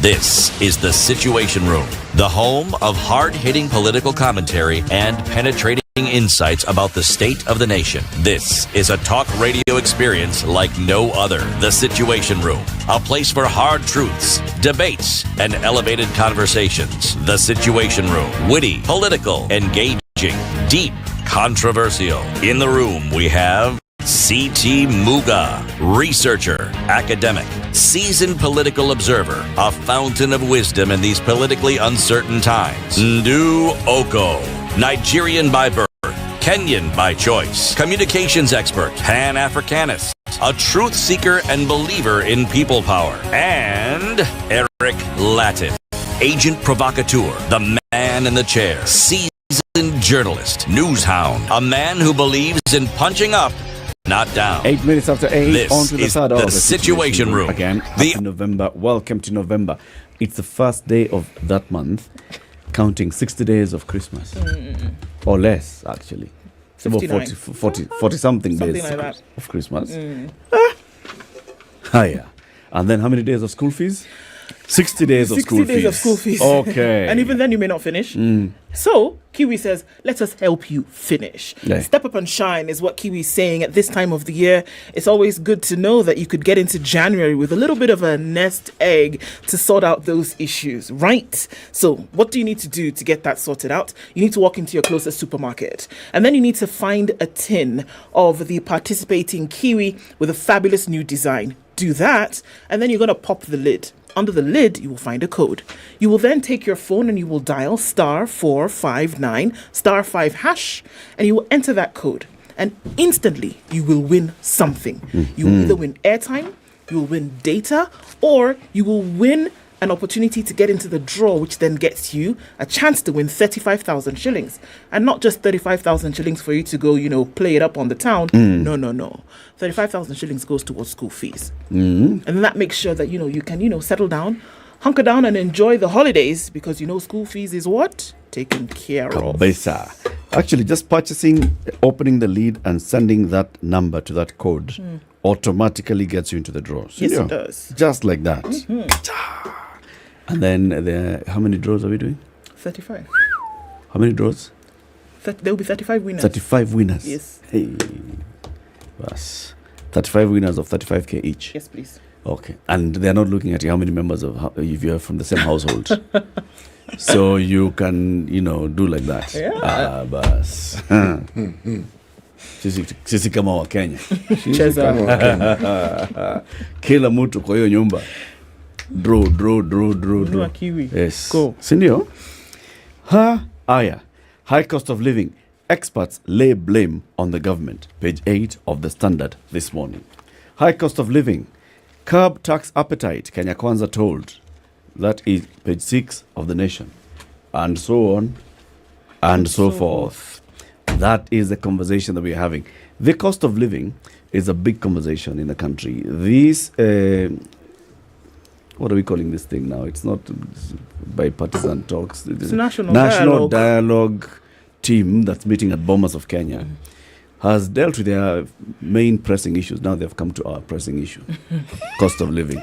Took a while, but we're here. Yeah, now they're here. Now they're dealing with our pressing issue, our cost of living. They're inviting experts to come and talk to them about the cost of living. I don't know experts on cost of living or the expert on cost or the expert of living. But experts, nonetheless, are appearing before them. This morning they're quoting the controller of budget who appeared before them yesterday. So what's going to happen? Are we actually going to see the cost of living come down? And what is this that needs to happen to bring the cost of living down? A member of the Azimio Economic Council, the chair of the Azimio Women's League, and very many other things, Dr. Caroline Karogo is our guest this morning. Karibu sana daktari. Asante, thank you very much. Have you been here this year? Matter of fact, I haven't been here or anywhere else the whole of this year, and I think half of last year. Because we were dealing with what we were dealing with. And we are here now. Let me first apologize that I didn't bring the Nyeri coffee that I usually bring to you, because when I used to bring to you Nyeri coffee, the farmers were paid at 120 shillings. You'll be surprised that today the farmers are being paid at about 50 shillings, 50 to 55 shillings. Why? Why? Because of, I think, many reasons. We have heard the government saying that the deputy president is now in charge of coffee, and we have seen him globe-trotting and looking for market for coffee. But I think the problem around the coffee sector is more than globe-trotting, and is more than what perhaps this government is doing. It's cartels. Yes, we have heard of the cartels.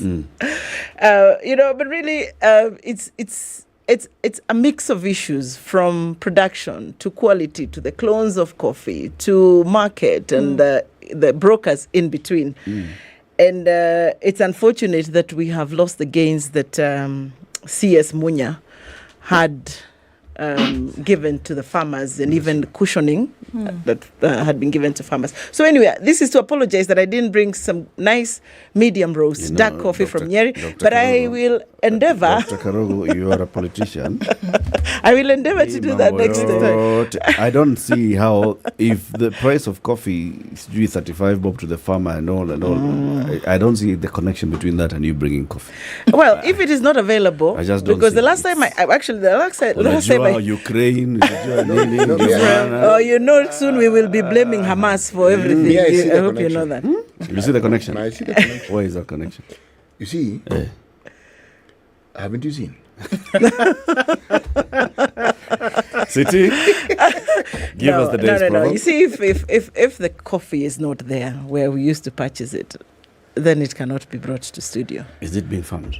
It is also has been downscaled in terms of farming. Being farmed. There are farmers who have coffee berries on their farms, and they're staring at those berries and wondering what on earth they're going to do with them. Precisely. And that goes for macadamia and many other products. So, cost of living. Today's proverb, City. Okay, our proverbs for this week are from the Republic of Burundi. In French, what would you say do? Republique du Burundi. Like that, huh? Wait. Very good. A night without roosters still ends. The cock-a-doodle-doo thing, as we said. A night without roosters still ends. Still ends. Dr. Karogo, what's your interpretation of this? A night without roosters still ends, right? Mm-hmm. That a night without the rooster is supposed to wake you up. That's a general idea, yes. It will. The night will still come to an end. You will still wake up. The rooster is an alarm clock of sorts, yes. Yes, that even without the alarm clock, the day will still begin, whether you wake up or not. Yes. Even if you don't have those things that wake you up, you will still wake up to the realities. It will happen. It will happen. Okay. The cost of living will still come down. I wish I was that. I would say that. You know, when I looked at your e-shot when you sent it to me, and it says cost of living, is there a silver bullet? And I said, I wouldn't use the word silver bullet, because silver bullet suggests some magical something that magically the will happen impossible. to bring down the cost of living. No, bringing down the cost of living will need deliberate action. It would need the Kenya Kwanza government to climb down the ivory tower and high-handed, arrogant statements that we have had them make and decide that we are going to put our people first and we are going to bring down the cost of living. It requires them to get down the high horse. So there's nothing magical. There's no silver bullet to bringing down the cost of living. It has to be a deliberate, well-orchestrated, well-thought-out action. For instance, I will ask you, is the cost of living an issue of income or an issue of cost of goods? Because I think... Are goods more expensive? Is that what you're asking? Now, is it because our income's dwindling? Because I've had many solutions, especially in these media houses. The cost of living is high because unga is high. Because petrol, fuel has gone high. And I come from the school of thought that says there has to be a very positive correlation between the incomes of Kenyans and the cost of basic essential items. There has to be a positive correlation between the cost of living and the incomes, the minimum wages of Kenyans. Walk us through your thinking. Let me walk you through a little bit more. If, for instance, the basic minimum wage for Kenyans was 1 million shillings, if I'm just going to put it out there, and pump prices were even at 1,000 shillings per litre, and a packet of unga was at 500 shillings, would Kenyans still feel it the way they feel it today? No. Yeah? So is the problem that we are addressing an income problem, or is it the issue of the cost of basic items? So I put it to you that the cost of living and the incomes of Kenyans are misaligned. There is a negative correlation of those two variables. Okay. What if you had a situation where the Kenyan, instead of earning 1 million, minimum wage is 200 shillings? Yes. But production in this country is at an abundance, so unga costs 5 shillings. Would then not the person who earns this 200 shillings be able to afford his unga without too much of a fuss? He would. There's this little detail. I keep hearing, there's a word I hear from people who study economics called inflation, okay? Where they say, goods view, money chasing it, so the value keeps... these economic things happen. But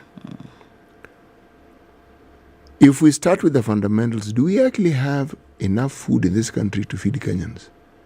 And if we do, why does it cost what it costs? And can that cost be reduced?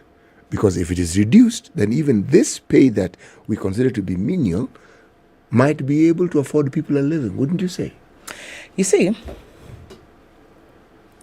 income is a derivative, right, of some economic activity. It is presumed, isn't it? So when you speak production will be a high producing nation will automatically yield higher incomes. Yeah. No? Yes or no? Yes, Won't it? It will. So for a country like ours, where industries are closing every day, where we have a 60% default rate for SMEs in this country, a country that has a non-performing loan book of 576 billion. How much again? 576 billion. That was the last CBK report. Non-performing loans. So what our business, we are not producing. We are pretty much moving this nation to nothing but being a consumer nation. And that's extremely dangerous, especially when you look at our balance of trade. When you look at the fact that we are net importers. So, number one, what are we doing in the manufacturing sector and for our businesses? Because those are the ones that then yield production and bring up incomes. Now, there's this notion in this country that I would like to disabuse, that government is the greatest employer. You see, the role of government for advanced economies is not to employ people. You heard the Auditor General yesterday saying that in this country, especially in our counties, all counties apart from 5 are unable to keep to the limit that is prescribed by the PFM Act of 35% employment. Many of them are at 45. Those 5 counties, she said, were Turkana, Samburu, Tana River, I think Kuala and Mandera. All the other counties have taken the role of employing people. Instead of governors investing in cottage industries, manufacturing, and then jobs are taken up by private sector. The creation of job opportunities is taken up by private sector. We have this notion that the government has to employ people. So we have people in school going for all manner of courses. You know, I'm told there's a very famous course called procurement something. Everybody wants to have a diploma, have a certificate in procurement so you can go and become a procurement officer and begin to rail in kickbacks. So the role of government is not create that environment. Is not to employ directly, but to create an enabling environment. We've heard people say that. For employment. Yeah. The things you've said. Yes. Which we've heard them actually. I'm sure. Kenya is a very good talking nation. I want to ask the question, Dr. Karogo. Yeah. So basically, from what your argument is this morning, yes, is our problem yes. is we are not productive. We are not a production. And therefore, we are not earning yes. as we should. Yes. And therefore, we are then unable to afford goods as they are. Precisely. Which is first layer of problems. What is it that affected our productivity? Why are we not productive? We are not productive because on one side, we are killing our businesses through high taxation regimes. And one question that perhaps we should all be asking is that what is the taxation strategy of this country? Because any nation must look at itself and say 60 years down the line, surely there's got to be a strategy to running this gig, no? There's got to be a strategy. Now we are 60 years into this. So what taxation stance should we take? And of course, leaving a small, variation on unexpected things like the El Nino that did not happen or other unexpected. Or COVID. Or COVID, yep. So, but we should have a coherent tax strategy that now yields to policies. What is that in this nation? Because what we have been treated to over the years has been more knee-jerk, it's been more reactive that this is happening, so let's quickly tax this. People look like they're drinking too much, let's tax them. These people look like they're buying big cars, too many people buying, let's tax cars. It looks like a cigarette, let's tax. So, we have many young kids on TikTok. Let's tax them, and I want to thank you guys, the Fourth Estate, because I think you're the guys running government. You also make noise, a flying president. Oh, no, I'm going to cut back on my flying expenses. So, but what is really the strategy? What are we working on? And it's a question that I feel has got to be addressed in the short to medium term. Right. Because we have seen the Finance Act of 2023. I mean, we were everywhere. We as Azimio issued statements. Everybody spoke. People in the village spoke and they said, already, we are so squeezed and constrained on paying for health services that are unavailable, on paying for school fees, for our children's school fees, for education that is not education that can take anybody anywhere, But we are squeezed, and they continued, because Parliament has been bought off, they continued to pass the finance bill, now the Act of 2023. Dr. Karogo, yes. Even as you say this, it's clear that Kenyans are biting, the bullet right here. Yes. On this particular issue of the cost of living. It doesn't matter where you look, that because then you see rising prices of fuel, you see rising prices of basic commodities and all of that. Kenyans are a lot more strained than they were even just 12 calendar months ago. Right. Just progresses. Right. From this national dialogue then, it would appear as though there is the belief that there is an answer or there is a solution to this. But we're not seeming to hear exactly what that solution is. All right. So what is it? What is it that we can apply that's going to get us at this place then when it comes down. Fantastic. Now, you mentioned Kenyans have bitten the bullet, and I remember yesterday one of the people in Bomas, because I was at Bomas, saying that Kenya Kwanza has bitten the bullet.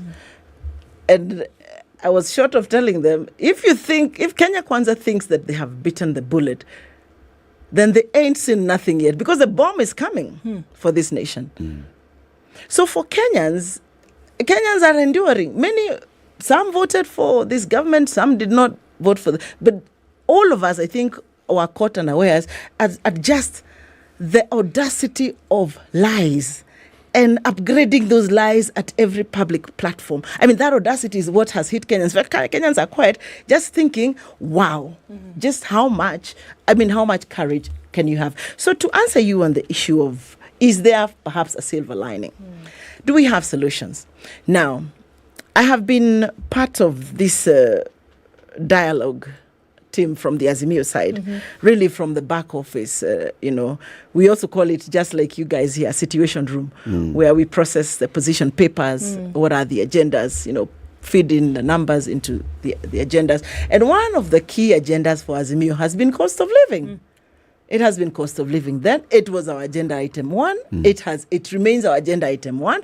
And I put it to you that if there is no congruence of thought in Bomas with regards to what Azimio, and I will take you through what Azimio is recommending, and perhaps what Kenya Kwanza is recommending, Azimio will walk out. Azimio will call off those talks. We have no business being in Bomas if, for instance, the issue of cost of living is not addressed. And by congruence, what do you mean? That if they don't take your ideas? No, because there is no superior idea. First of all, you must understand that these people have already gone on public platform promising very many things, and they find it hard to eat those words that that already are out there. And perhaps that is one of the things that Kenya Kwanza government is suffering from. Their words have been very hard, that chewing them is now looking impossible. That's why they say keep your words soft, so that when you have to swallow them, they don't choke you, So some of the things that they have been saying are really not feasible. So they have to claw back on a lot of those things. So we're saying we have ideas. And let me thank the principles of Azimio, because Azimio would have easily looked at it politically. In fact, there's some politically apt people who are telling us, you have no business giving solutions to the government. You're not government consultants. Why is Azimio helping this government run whatever, let them go with. But as our principles are true patriots and statesmen and women. And they have said, for all it's worth, even if it's the last thing that Azimio does, we will put our proposals on the table, because that is the reason why people went to the streets. So what are the solutions, Dr. Karagu? So some of the solutions that we are having as Azimio, for instance, is number 1, understand the problem in Kenya, which is an income problem, which we have already dealt with. Number 2, cut back on your budget. See, every year we are running on a 760 billion deficit budget currently. Last year it was 768 billion. So every year we are planning to fail. Yeah. Right? It's planning to use money that you don't have. Yeah. And then imagining that there shall be some magic or some silver bullet, to use your word, to help you out of the situation. So number 1, cut back this year's budget by 500 billion. Next year's budget by 500 billion. And then from there, adopt what is called a balanced budget. It's very simple. By the way, it's just big linguistics and semantics. But a balanced budget means what? Live within your means. Look at your revenues. Look at what are, for instance, every year we budget, and then we issue supplementary budgets, and then we have the actual budget at the end of the year. These are the revenues that realistically... Which is budget plus 10. Precisely. Okay. Precisely, So let us look at our actuals and say, this is just how much money we can raise right now. If we raise more, congratulations, we'll have raised more. And do our expenditure based on that. And it is not hard. This country currently is and the government is operating like we are a flourishing economy with all the macros working and our cost of living, and Wananchi is happy. And that is why we are flying from country to country, guzzlers, refurbishing offices, getting offices for spouses and for daughters and sons, because we are not alive to the fact that this economy is ailing. So number two, we don't have our pulse. Let's take a break first. Okay. Break first. It's 8:30. Time for the Brookside Dairy Best chai break. City. Yes. Time for that chai. It is time Tell for Dr. that Karogo chai. she didn't bring us coffee. We can give her chai. Chai kweli, the chai at Brookside Dairy Best. Yes, and there's a reason why it's chai kweli. You see, the very, very concept of tea, if you come to Kenya, will be introduced to you with the first household you visit. You are offered tea. And that tea is not just tea. It is tea when it is brewed. And if it is brewed and there's milk, it's good tea.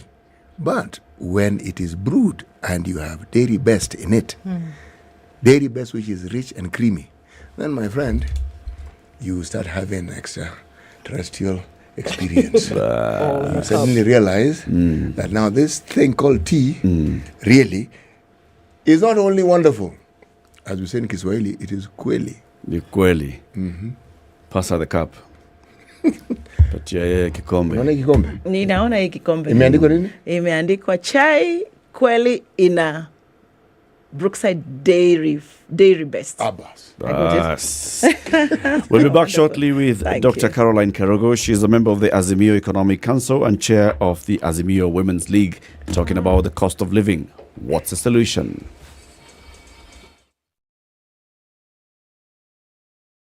This is the Situation Room, the only way to start your day.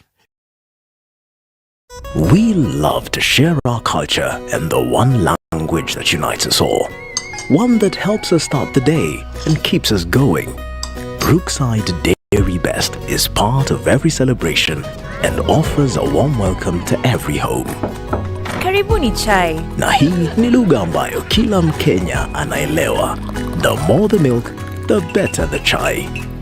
Chai kweli ina Brookside Dairy Best. Chai kweli ina Brookside Dairy Best.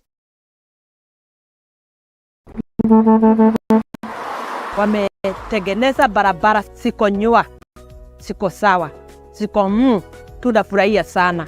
Mwaka huu ndio tumeweza kuonekaniwa. Tunashukuru kuja kuwekewa kapro. Mzigo ni soko. Ukifikisha mzigo soko in time, hiyo ndio muhimu. Kenya Roads Board is committed to ensure an efficient road network for a prosperous nation. Your fuel levy at work.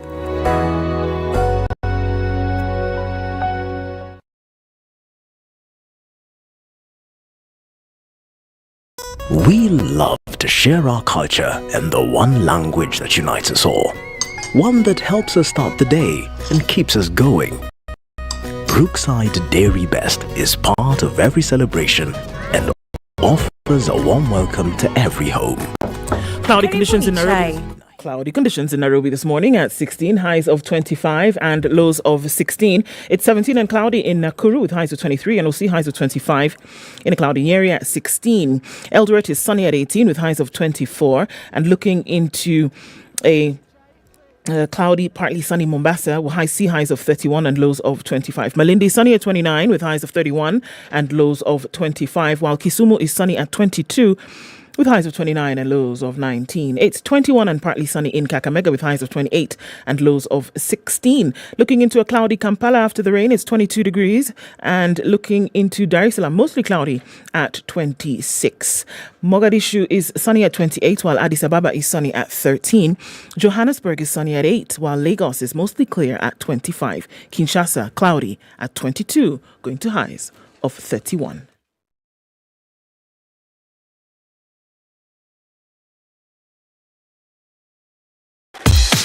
Welcome to Spice FM, the best exclusive radio station bringing you the best mix of the best music ever. We're still busy in the city this morning. It doesn't matter where you're coming in from.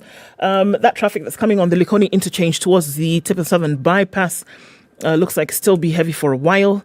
You're coming off Thika Superhighway, it's ebbing and flowing, but as you get out towards the Pangani underpass, that's likely to slow. All right, so James Gishoro still giving out through towards Red Hill, and that is very busy as you're trying to then get towards Kuna Road. We're going to have to watch that and see what happens. But then we see this, traffic going on through towards Spring Valley, Peponi coming in, then behind Sarit Centre. Very, very busy this morning, and to be kept on all of this. Let us know what's going on where you are this morning. Keep things moving. Spicefm KE on X.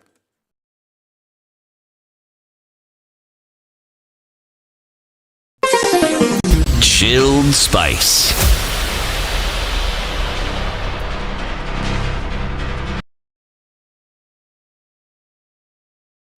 Mature, intelligent talk every morning. Spice up yourself.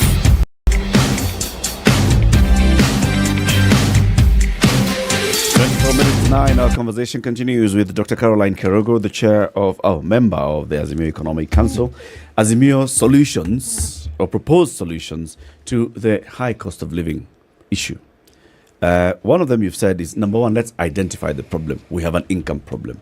Once we're in agreement that shida to ni malaria, then let's go into, okay, so how do we treat this malaria? And you're saying number two is cut back on expenditure. Immediately cut back this budget from 3.6 trillion shillings by 500 billion shillings. And then progressively cut back budget until you get to a balanced budget. Right. Okay. And then number three? Number three, stop this borrowing spree. Stop borrowing. Just stop it. Really. Okay. Just stop it. And if you don't, the market will stop you. And already the indications are out there. On 28th of September, 2023, the government issued, did a tap sale on two bonds, FXD1, stroke 2023, 002, FXD1, stroke 2016, 10, seeking to raise 15 billion from the market. You know what happened?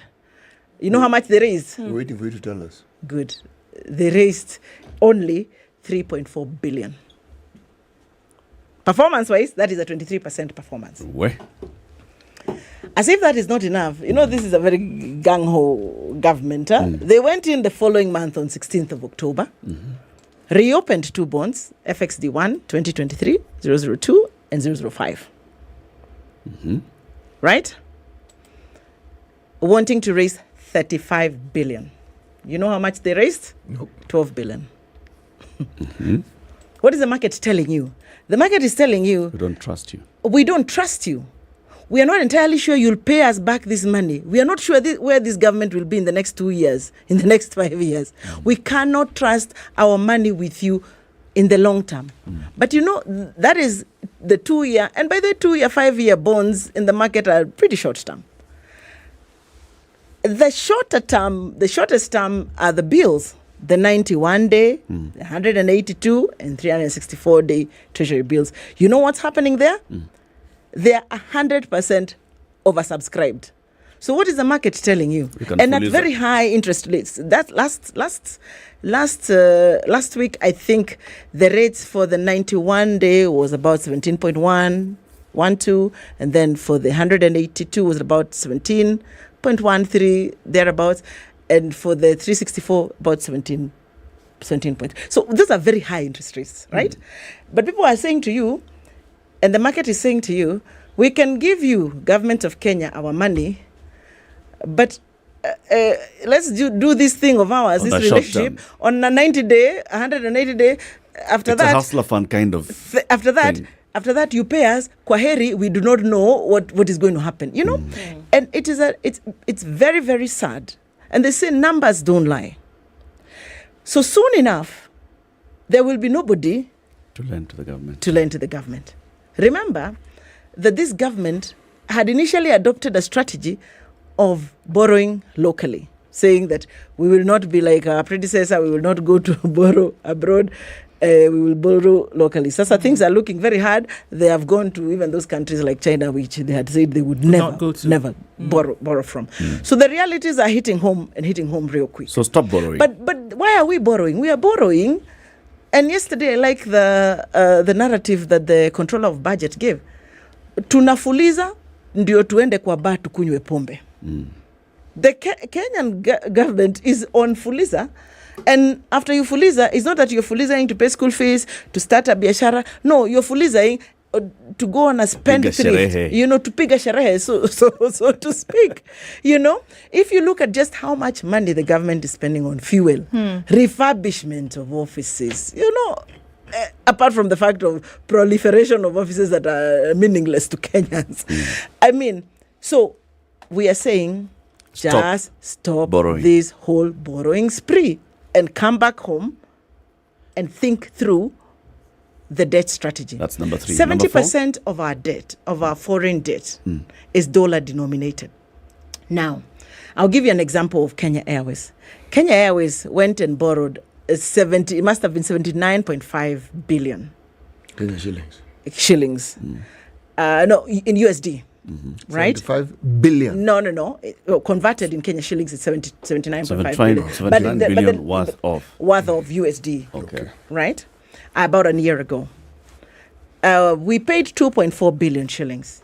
Today, the loan stands at 89.5 billion. After paying 2.4 billion. You know what has happened? The exchange rates have done us in. You know? So Kenya's debt, which 70% is dollar denominated, is going through that Kenya Airways story, that our debt continues to increase. So what we can do before we deal with the interest rates is to fast cap the borrowing, right? Okay. I hope we are together with that. We are together. Right? I am. We will move from borrowing and now go to what is happening even in the devolved units.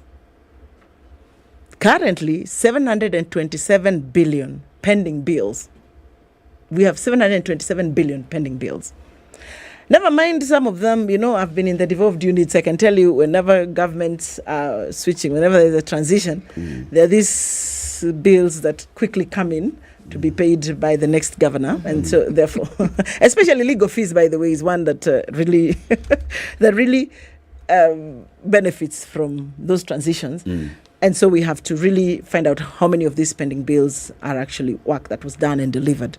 But if this money, for instance, was released to the market, it would spur economic activity and go back to my question and my hypothesis on yielding incomes, right? All right. There is a loophole that we have seen in Article 223, which is on supplementary appropriation. This is a loophole that is used by national government and by all accounting officers to use money to and spend then money without authority. And then account for it later because it's in the law, it's acceptable, and you know. And one of the things we are saying is that we must amend, even if it is a PFM Act, so that we have stringent procedures on how to go about, for instance, disaster management. We say there is El Nino.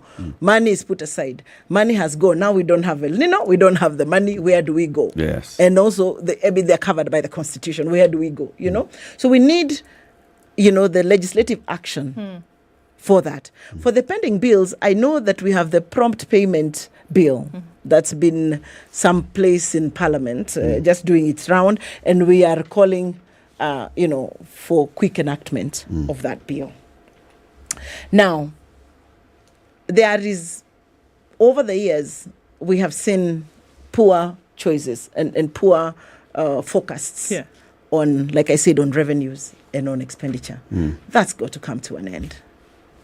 By the living within our means is no longer an option. It's no longer an option. It's just what we have to do. These things that you're saying must happen. Yes. Dr. Njoroge, you know when City was saying we've had these things before? Yes. All these stories, yes, we've heard them before. I am sure. Right? And all these stories have been told of this government. They were told of the previous government. Right. But they didn't seem to listen. Good. Why doesn't it listen? Now, Azimio, yes, the partner parties of Azimio include ODM, Jubilee, DAP Kenya, NAC Kenya, and others. Jubilee, DAP Kenya. They were in that government that was doing all these things. That was increasing annual budget by over 500 billion shillings annually for 9 years. We left us at 3.2 trillion shillings. That was borrowing and borrowing and borrowing and ending up in the bar drinking most of it. That was not prudently managing our finances. Those are the ones that are advising this government now.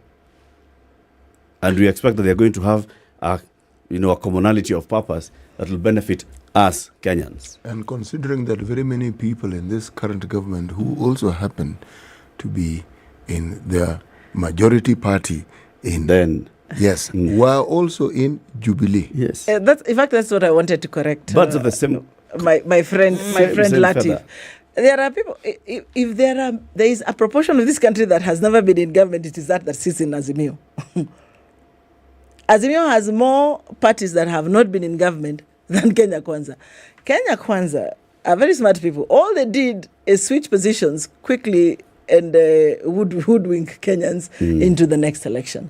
But if you look at it, everybody, almost 60% of those who sit in cabinet, making serious policy decisions, were in former parliament, or in the parliament. Your own William Ruto was a deputy president. And deputy party leader. Yes. Gachagua was member of parliament. Member. So who is fooling who? That's the question I'm asking. So this thing. That's the basis of my question, Dr. Karogo. Yes. All right? Yes. The people who are sitting across the table as Kenya Kwanza, and those that are sitting on this other side of the table as Azimio, same people. Same. Those that will argue and say, we were not in government, all right, you were collaborating in parliament. When budgets were rising from 2017, 2018, 2019, 19, 20, 21, 22, those budgets that were passed in collaboration between the then ruling and the then opposition factions of parliament, who are now sitting across each other at the table. And these are the guys on this side are saying, reduce borrowing. You approved borrowing for the last 9 years. You're saying, stop overspending. You approved overspending for the last 9 years. They look at you and they're wondering, True. Let me say this. It's like somebody with whom you were in the club last night come and tell you, stop drinking. You look at somebody and, well, we're not together. I know. In fact, you bought for me. Last night. So this is what I want to say about that issue. I think let's separate issues here.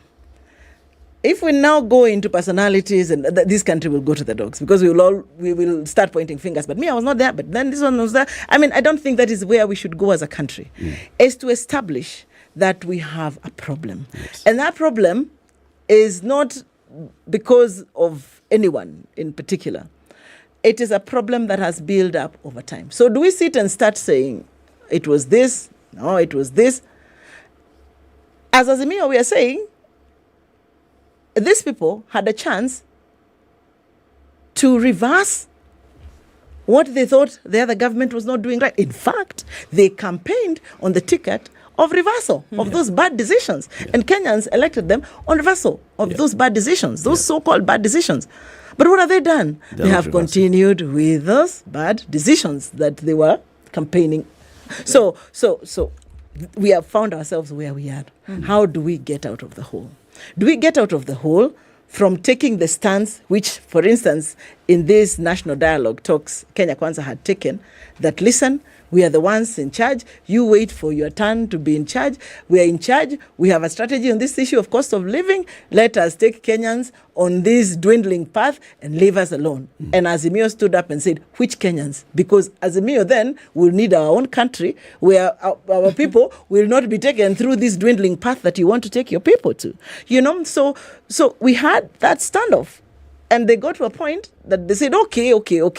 So what are your proposals? So now let's call experts. I was in that meeting yesterday. Unfortunately, the CS Treasury could not come. The CS Energy could not come. Apparently, they're hosting the king. So we're waiting for them to finish hosting the king. And then we're going to hear from Treasury. We're going to hear from the Ministry of Energy on what then are the solutions they have, so that we compare with the solutions we have. But I say unto you that for us in Azimio, the issue of cost of living just has to be dealt with, or we will go back to our people and tell them we did our part. Sasa kazi kwenu, So is the team going to ask Kenyans? Because when you call the minister for National Treasury and Planning. Yes. He's the one who brought the Finance Act bill to the House. Oh, Eric, you must have missed that Energy, phase. No, you must have missed that phase, Eric, because Kenyans were invited to submit their views in memorandum. Civil society submitted, Azimio submitted, different groups submitted, and they were listened to. In fact, I attended those sessions. And thereafter, this is now the process that is happening. That thereafter, after all these views were put together, now they are looking at Kenya Kwanza and asking them, you have had Kenya Association of Manufacturers, you've had KEPSA, you've had, economists, you've had Kenyans. What do you have to say? That is what is currently happening. The controller of budget comes in yesterday and says, listen, I have told these people that we are in a hole. I've cleaned my hands. The Auditor General has spoken. So what does Treasury have to say? What does the Ministry of Energy have to say? What are the issues? Then we will leave the negotiators to retreat and hopefully come up with a solution on cost of living. But because from where we sit, it is not as complicated as everybody. It's only complicated because of egos. Because Kenya Kwanza has promised, and then they're wondering, how do we go back to the people and tell them we will put on hold housing? For instance, the housing issue. Is housing, was the way we are approaching housing, are we treating a housing problem or an unemployment problem? If it's a housing problem, are we going it the right way? If it's an employment problem, are we going it the right way? Simple questions. Dr. Karugu, let me ask you this question. Do I hear you to be saying that if Azimio were in charge and they were the government of the day, and you were in some lofty ministerial position, churning out policies, that you do things differently? Is that what I hear you to be saying? 100% and then some. All right. Now, are members of Azimio Kenyans? Are they politicians? Are members of Azimio Kenyans? Yes. Members of Azimio are Kenyans. Are they politicians? Not all members of Azimio are politicians. The caucus that is now talking about changes are politicians, are they not? They are the ones who people delegated the power to in one way or the other. Precisely. Is that not so? Precisely. Yes. Precisely. Now, the reason I'm asking this question, I think you know where I'm going with this. Yeah. And why I ask if they're Kenyans. What guarantee? Because what guarantee is there that when you have a Kenyan politician with power, that they'll do something different? I know. And I hear where you're coming from. I started this conversation from saying that Kenyans have lost trust. And the greatest indicator that Kenyans have lost trust is what is happening in the stock market. Kenya's stock market is the worst performing. People have no trust. People are speaking and saying, we don't trust you. And it's not easy to trust a Kenyan politician. I will tell you that for free. However, you're the ones who elect them into office. So why do you elect people who you cannot trust? So because you elect people based on how many people attend funerals and how many people attend harambes. Yes. When we elect them, you see, when you have a group of people who at some point determine to abuse the trust that has been given to them, it can't be the fault of the person who gave them that trust. Because that's how this discussion sometimes is framed. The fault comes in when you re-elect the same people. The same complaints move from Uhuru government was not trustworthy. Then now Ruto government is not trustworthy. So who is the problem here? Politician. Who has elected? It's not. It's the person who's given the trust and betraying that trust. Yes. So you see, the converse of this is a situation where you have a country where we actually express our distrust and mistrust. It would not be pleasant. That we have a nation that continues trusting is a very, very good thing. It's a good thing. For this ilk, for this group of people we refer to as politicians. And the imagination that this thing has no limit to its elasticity is a false notion. It does have a limit. Precisely. Now, and perhaps that is where we need to get as a country. Yes.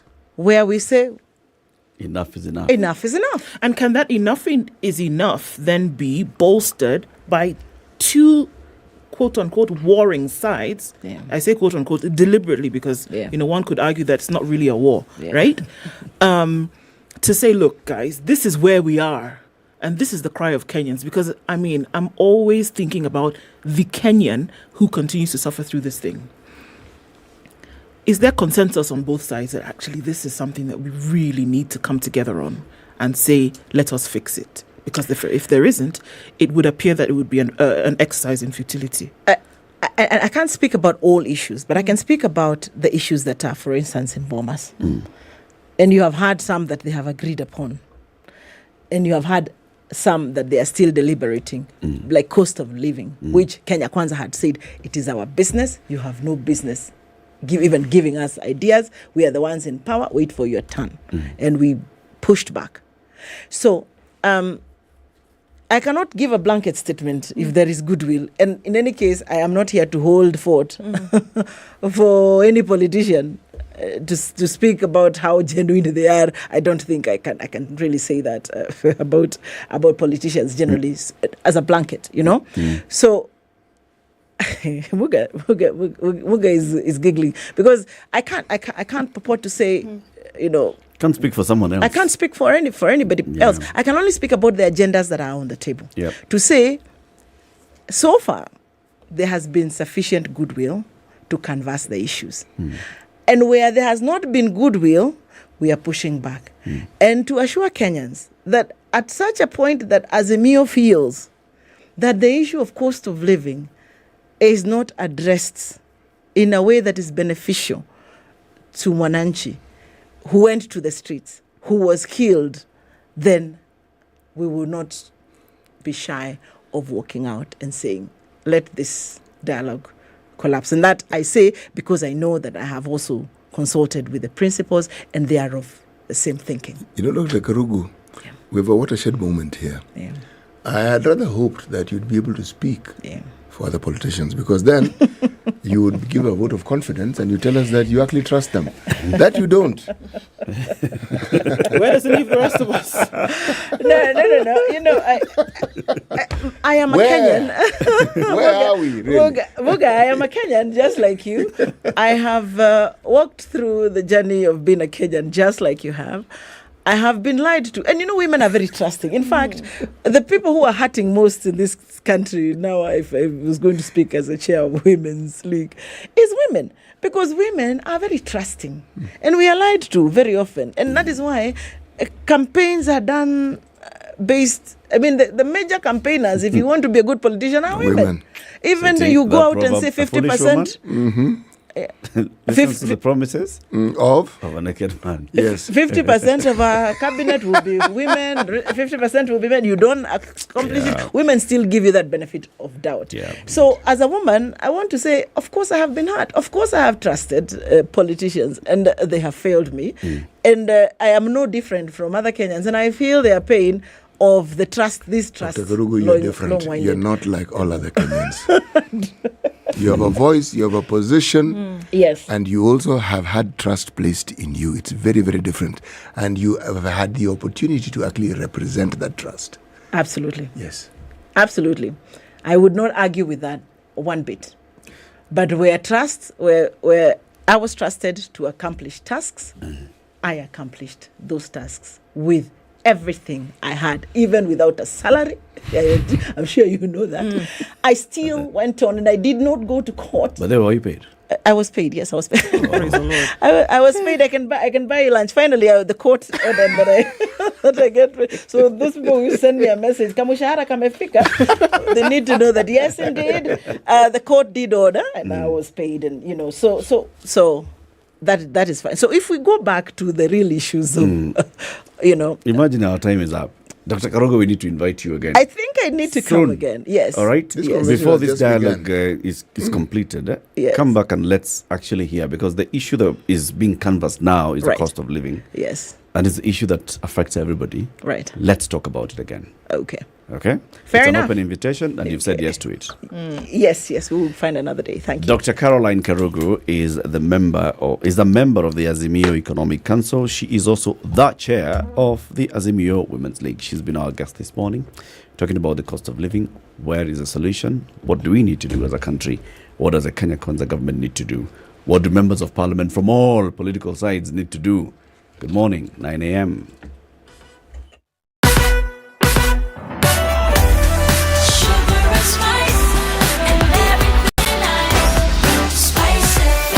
Spice up your life. The news at the top of the hour on Vibes Radio. The news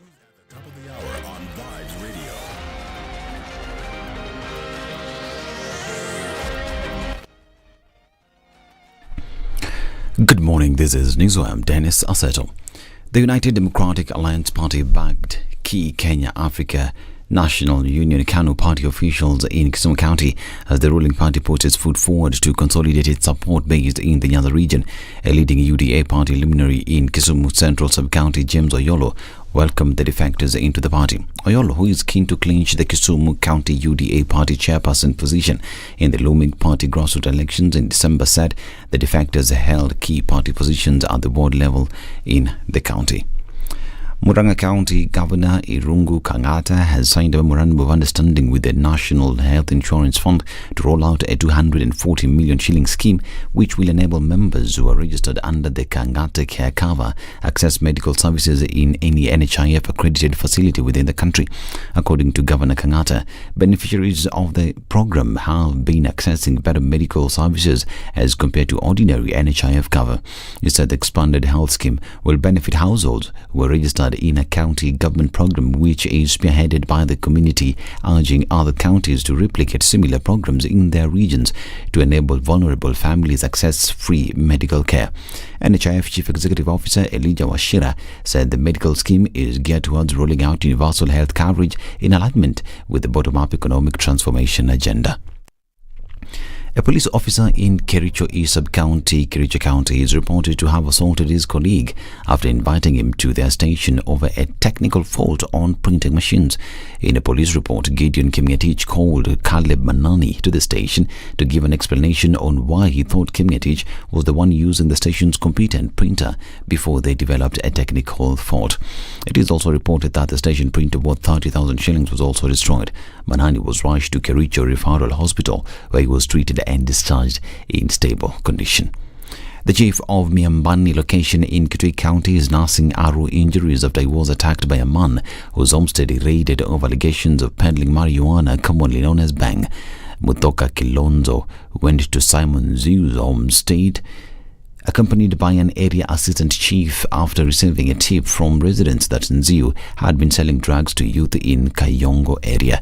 The demonstrators seized about 50 kilograms of marijuana from Nziu, after which he escaped and came back wielding a bow and arrows, shooting the chief in the arm and leg. A manhunt is underway for the man said to be in his 30s.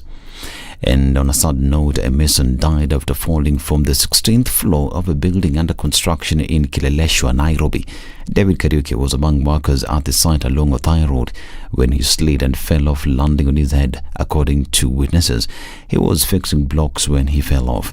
He was rushed to a nearby hospital where he was pronounced dead on arrival, according to Nairobi police boss Adamson Bungei. It is the latest such event and incident to happen in the industry in a series that has seen dozens of workers dead. Lack of safety gear has been blamed for the incidents at the construction sites. Many of the workers fall off or are hit by falling objects. For instance, a worker was Sunday killed after a falling stone hit him in Eastleigh, Nairobi. And police have launched investigations into the death of a man aged 34 years who allegedly killed himself after he had disagreed with his father over a vehicle he gave him temporarily to do business. Kadera Kwoyo location Chief Moses Ochare said the body of Jackson Peter was found hanging outside his brother's house. Ochare said that Ziz left a suicide note at the scene claiming that he opted to take his life because his father reposed the vehicle he gave him temporarily and ordered that the vehicle be given out to his brother. And a middle-aged man died suddenly after a car wheel he was inflating at a fuel station in Narok Town exploded and struck him, killing him instantly. Confirming the incident, John Momai, the police commander in the central Narok area, explained that the tire unexpectedly burst while being inflated, striking the man. The explosion launched him into the air and he landed head first, killing him instantly. The deceased body was taken to the Narok Referral Hospital mortuary. Momanyi expressed his support to the family following the loss of their loved ones. And the Nairobi court has granted permission to the Office of Director of Public Prosecutions for the extradition of John Wambua Nzuki, a Kenyan national wanted by the Republic of Zambia on charges of fraudulent financial activities. Chief Magistrate Lucas Onyina Milimani issued the extradition order in response to an application submitted by the ODPP. Nzuki is accused of fraudulently transferring approximately $2.7 million from assessments account of Intermarket Bank to various suspected customers' bank accounts between October 1st and May 30th, 2011. This is Newswire. I'm Dennis Asedo. Good morning.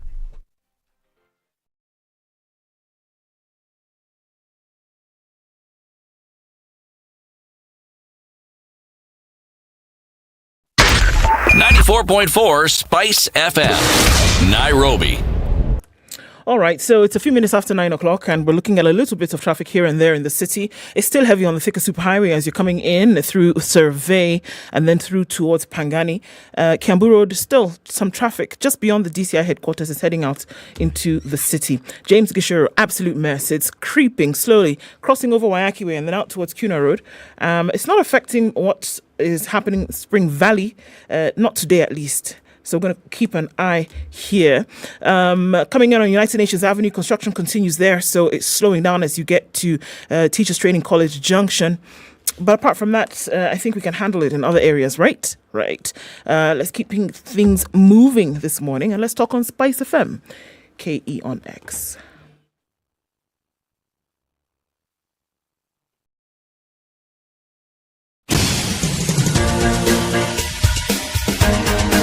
This is the Situation Room, the home of hard-hitting political commentary and penetrating insights about the state of the nation.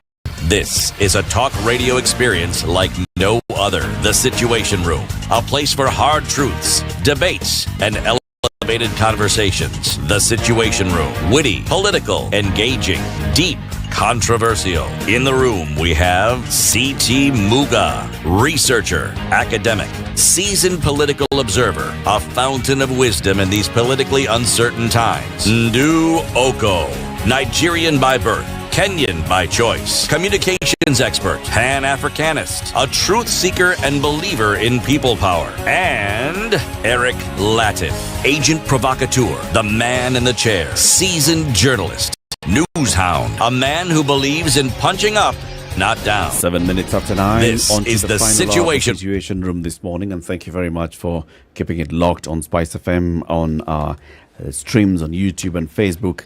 The conversation continues, and we're reminding you about January. It's coming.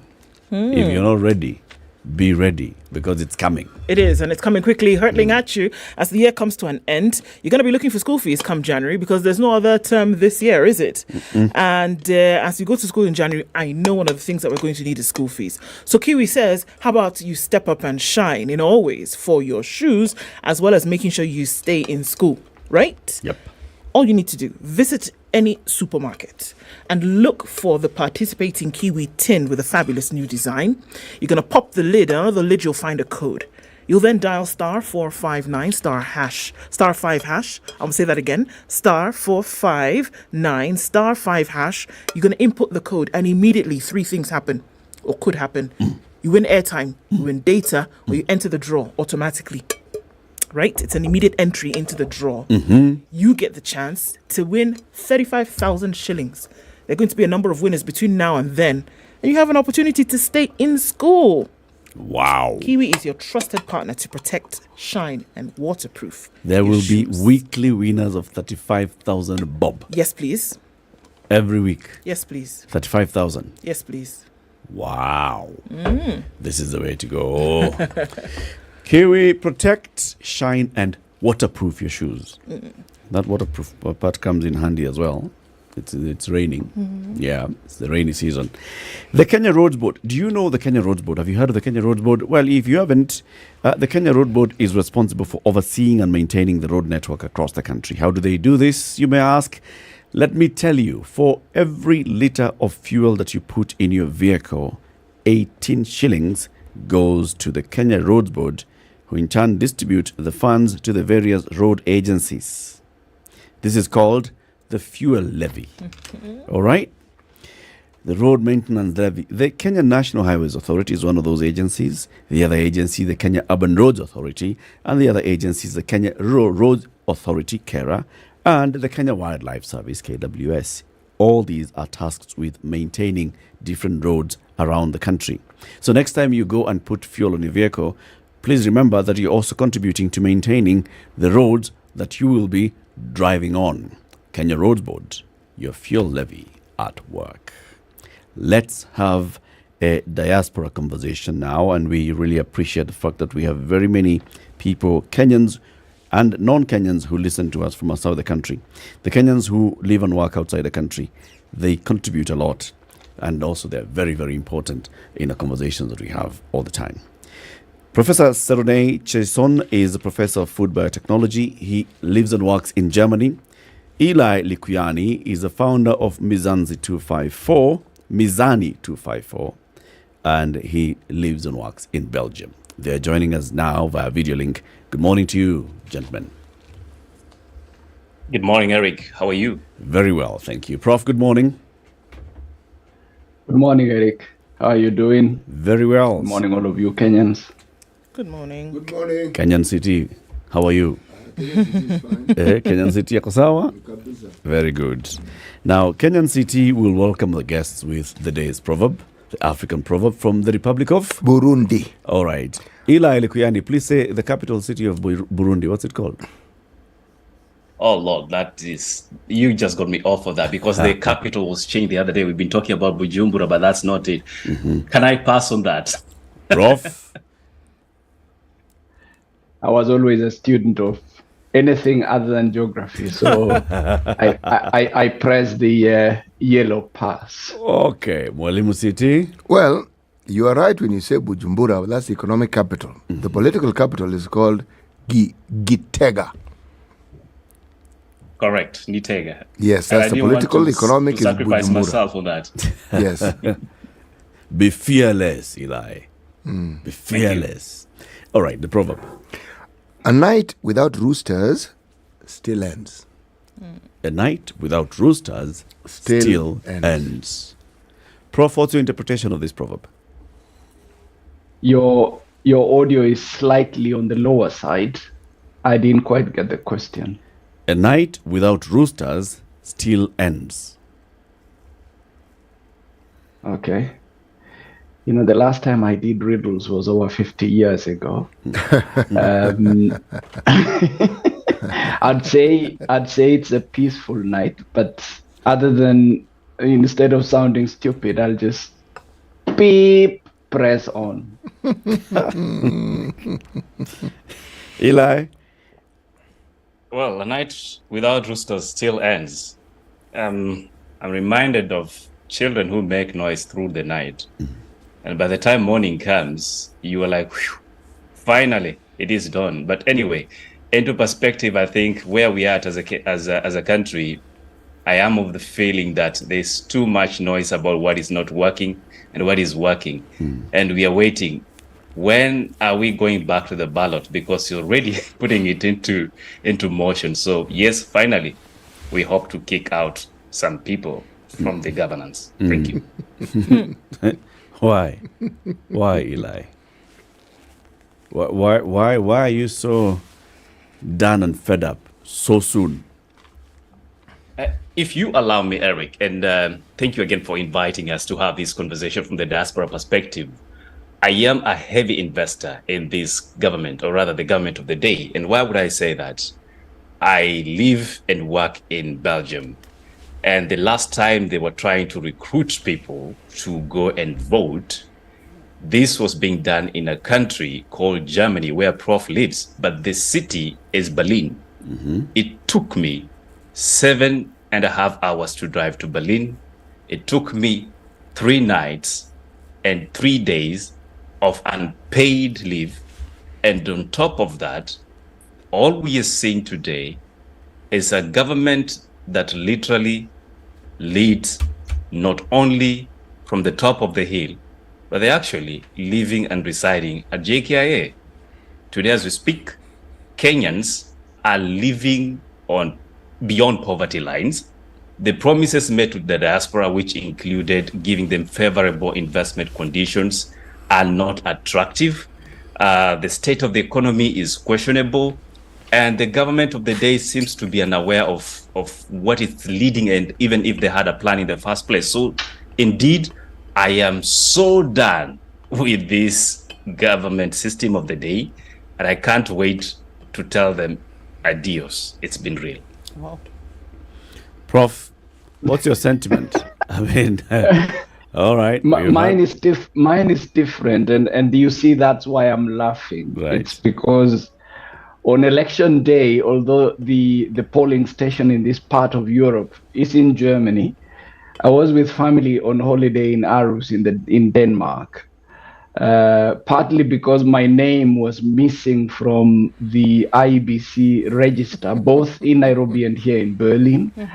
And secondly, because anyway, it coincided with that moment when, as a family, we needed to unwind.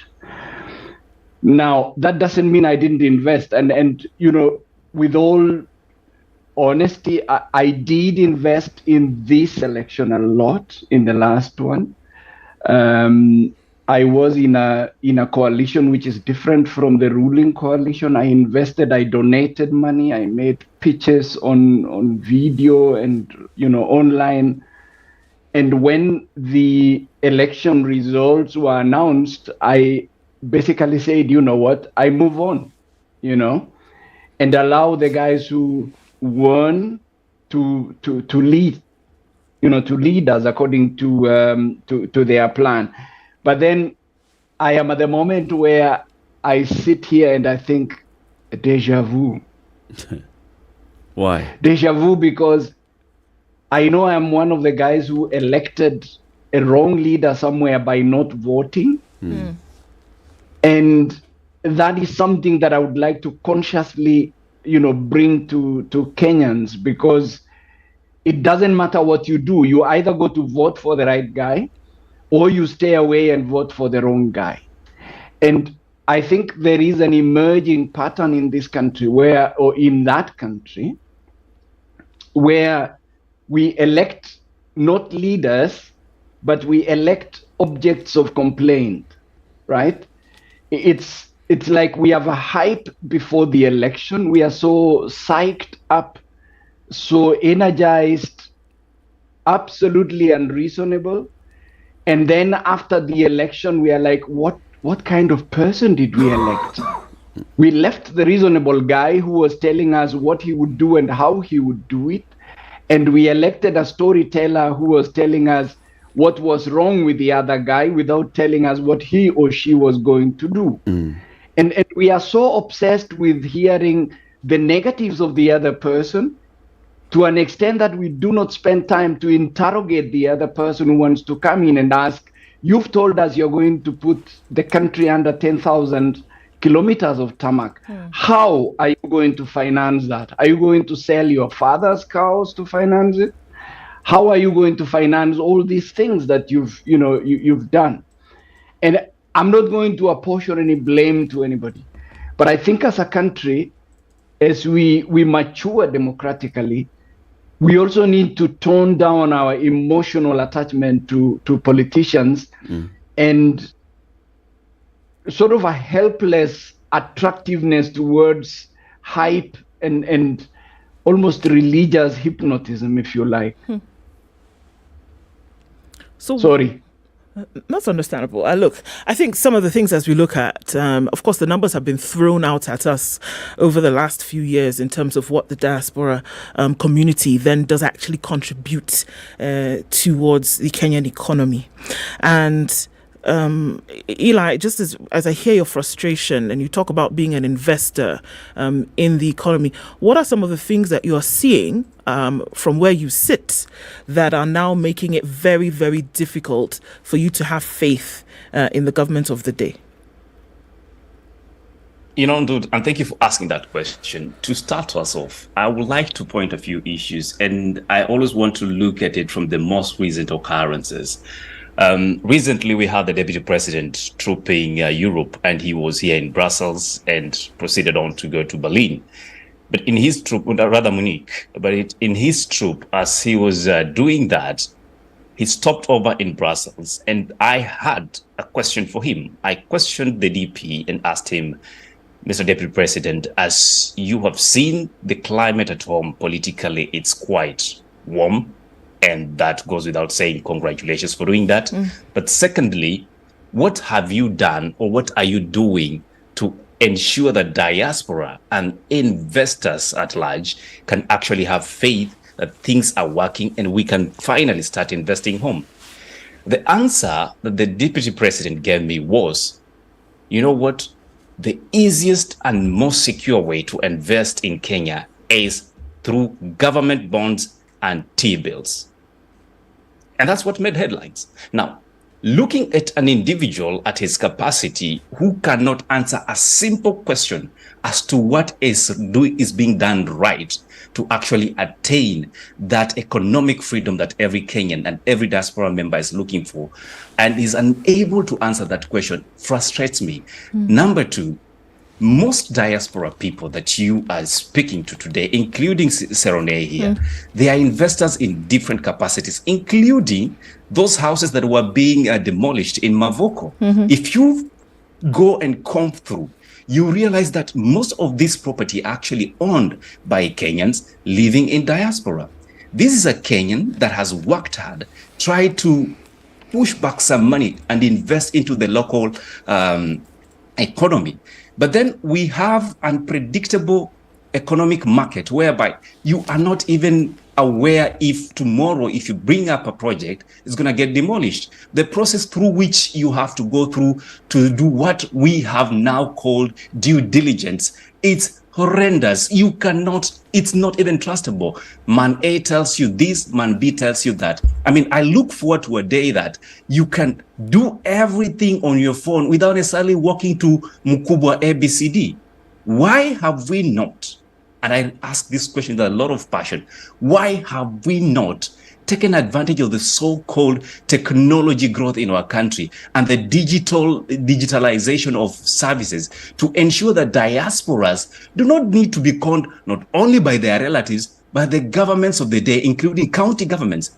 This is frustrating. And as an investor, yes, I must say, we need to do better than this. I mean, why do we have governance? I mean, a government that we elected to deliver, and all they can do is keep flip-flopping with ideas and have no clue of what has to be done.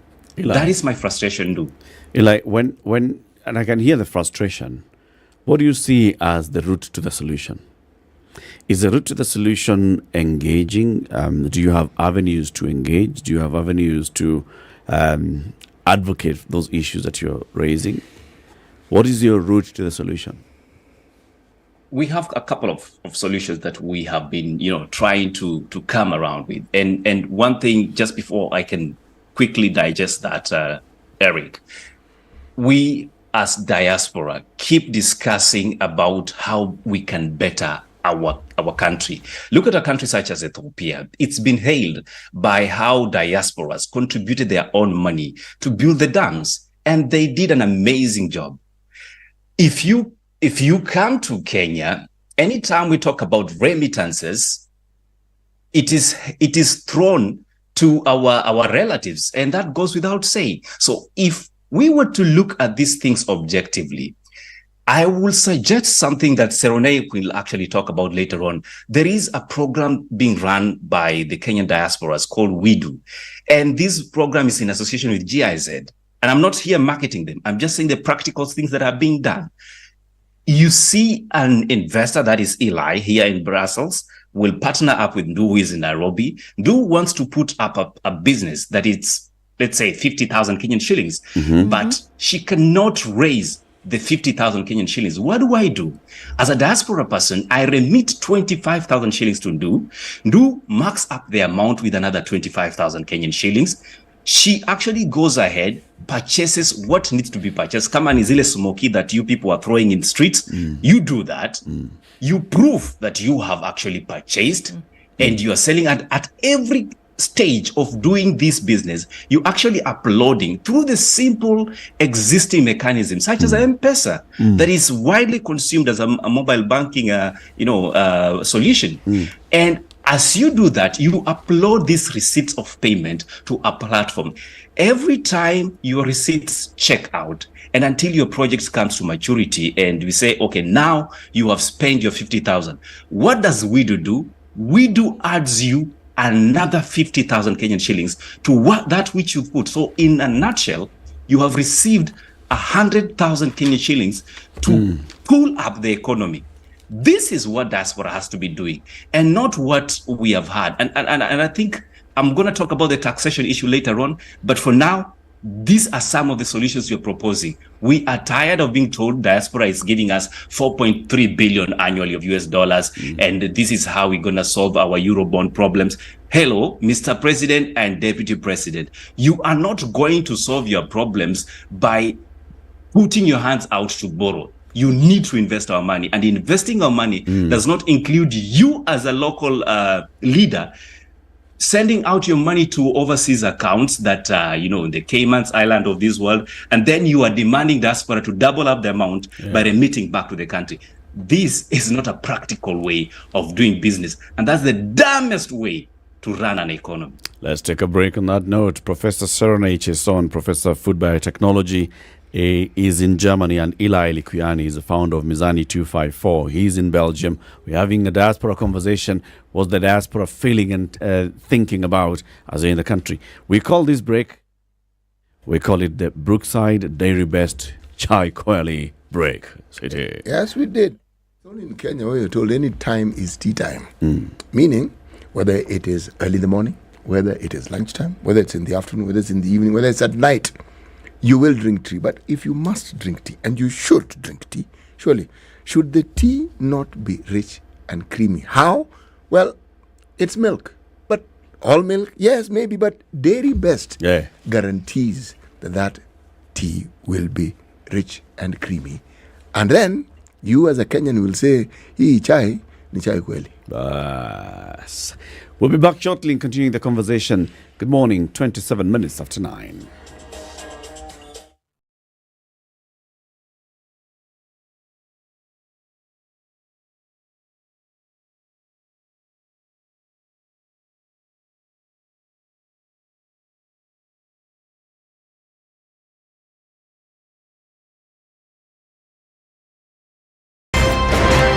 If a lion shows you its teeth, it doesn't mean it likes you.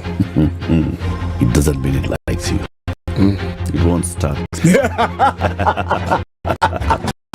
A liar calls as witness one who is either dead or far away. Say it in this way. Ben low, nin inte, nin there, you markati kadikta. You know this character called liar. He has disturbed people. So when you tell him who are your witnesses, he will take you to a place where it is difficult to verify. For someone like me who sweats a lot, I cannot survive there. Sweating is biblical. Good. And he must step up and shine.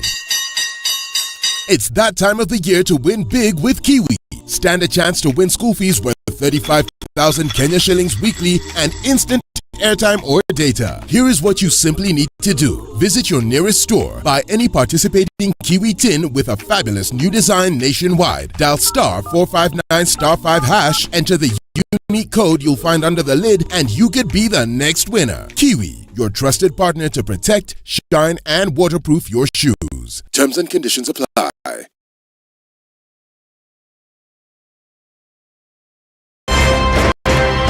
When you're impeached, you're impeached. When you're sentenced, you're sentenced. Madam Chief Justice. Until the sentence is set aside. Ukibeba vitu kwa roho utakufa. If you carry things in your heart, you will die. The reason for which you went to school and then got that experience, that reason must be paid for. All right. Okay.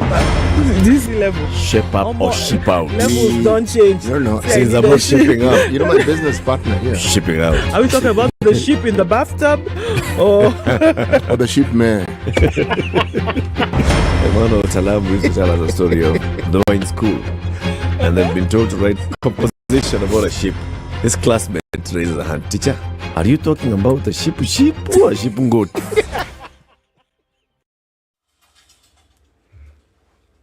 All right, looking at partly sunny conditions in Nairobi, highs of 25 and lows of 16. It's going to go to highs of 24 in a mostly cloudy Nakuru, and we'll see highs of 25 in a mostly cloudy Nyeri. Into Eldoret, we'll see highs of 24 where the sun is up at 18. Mombasa this morning is cloudy, partly sunny at 28, highs of 31, and Malindi will see highs of 29 as well today. Kisumu will see highs of 29. It's sunny through and through, and Kakamega sunny as well, going to highs of 28. Kampala is cloudy after the rain, going to highs of 28, and we'll see highs of 30 in a cloudy Dar es Salaam. Looking at cloudy conditions in Mogadishu at 31 and sunny conditions at highs of 23 in Addis Ababa. We'll see highs of 19 in Johannesburg and highs of 31 in Lagos. Kinshasa will see highs of 31 and will be cloudy through Wednesday.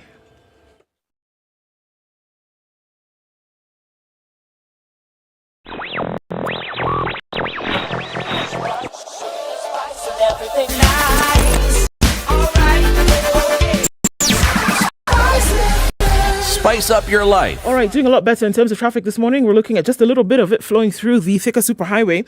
And Kiambu Road looks like it'll come down to a little bit of traffic as you get towards that Muthaiga Square exit. And we're also still looking at traffic heavy on James Gishoro. We're going to keep an eye out for that and see what happens as we get out of it this morning. Uhuru Highway continues to be busy. We'll likely see most of that for most parts of the morning, but should dissipate in no time. Let us know how it looks on your end through the rest of the morning. Spicefm KE on X.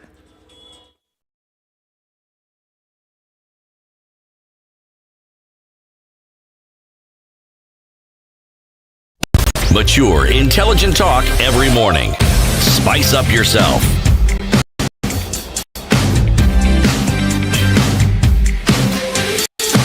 8 minutes to 10. Our conversation continues. It's a Diaspora conversation. We're joined by Eli Likuyani, who is in Belgium, and Professor Serenay Chesun, who is in Germany. And Eli was just telling us, the things that he's unhappy with and about with the things that are happening in the country so far. Prof, the government came in place and established a State Department for Diaspora Affairs to look at how best to engage with Kenyans living in the diaspora, to look at how best to respond to their needs and queries, and to look at how best we can then increase our relationship between the Kenyans in Kenya and the Kenyans outside the country. Have you, Professor Serenay, engaged with the State Department?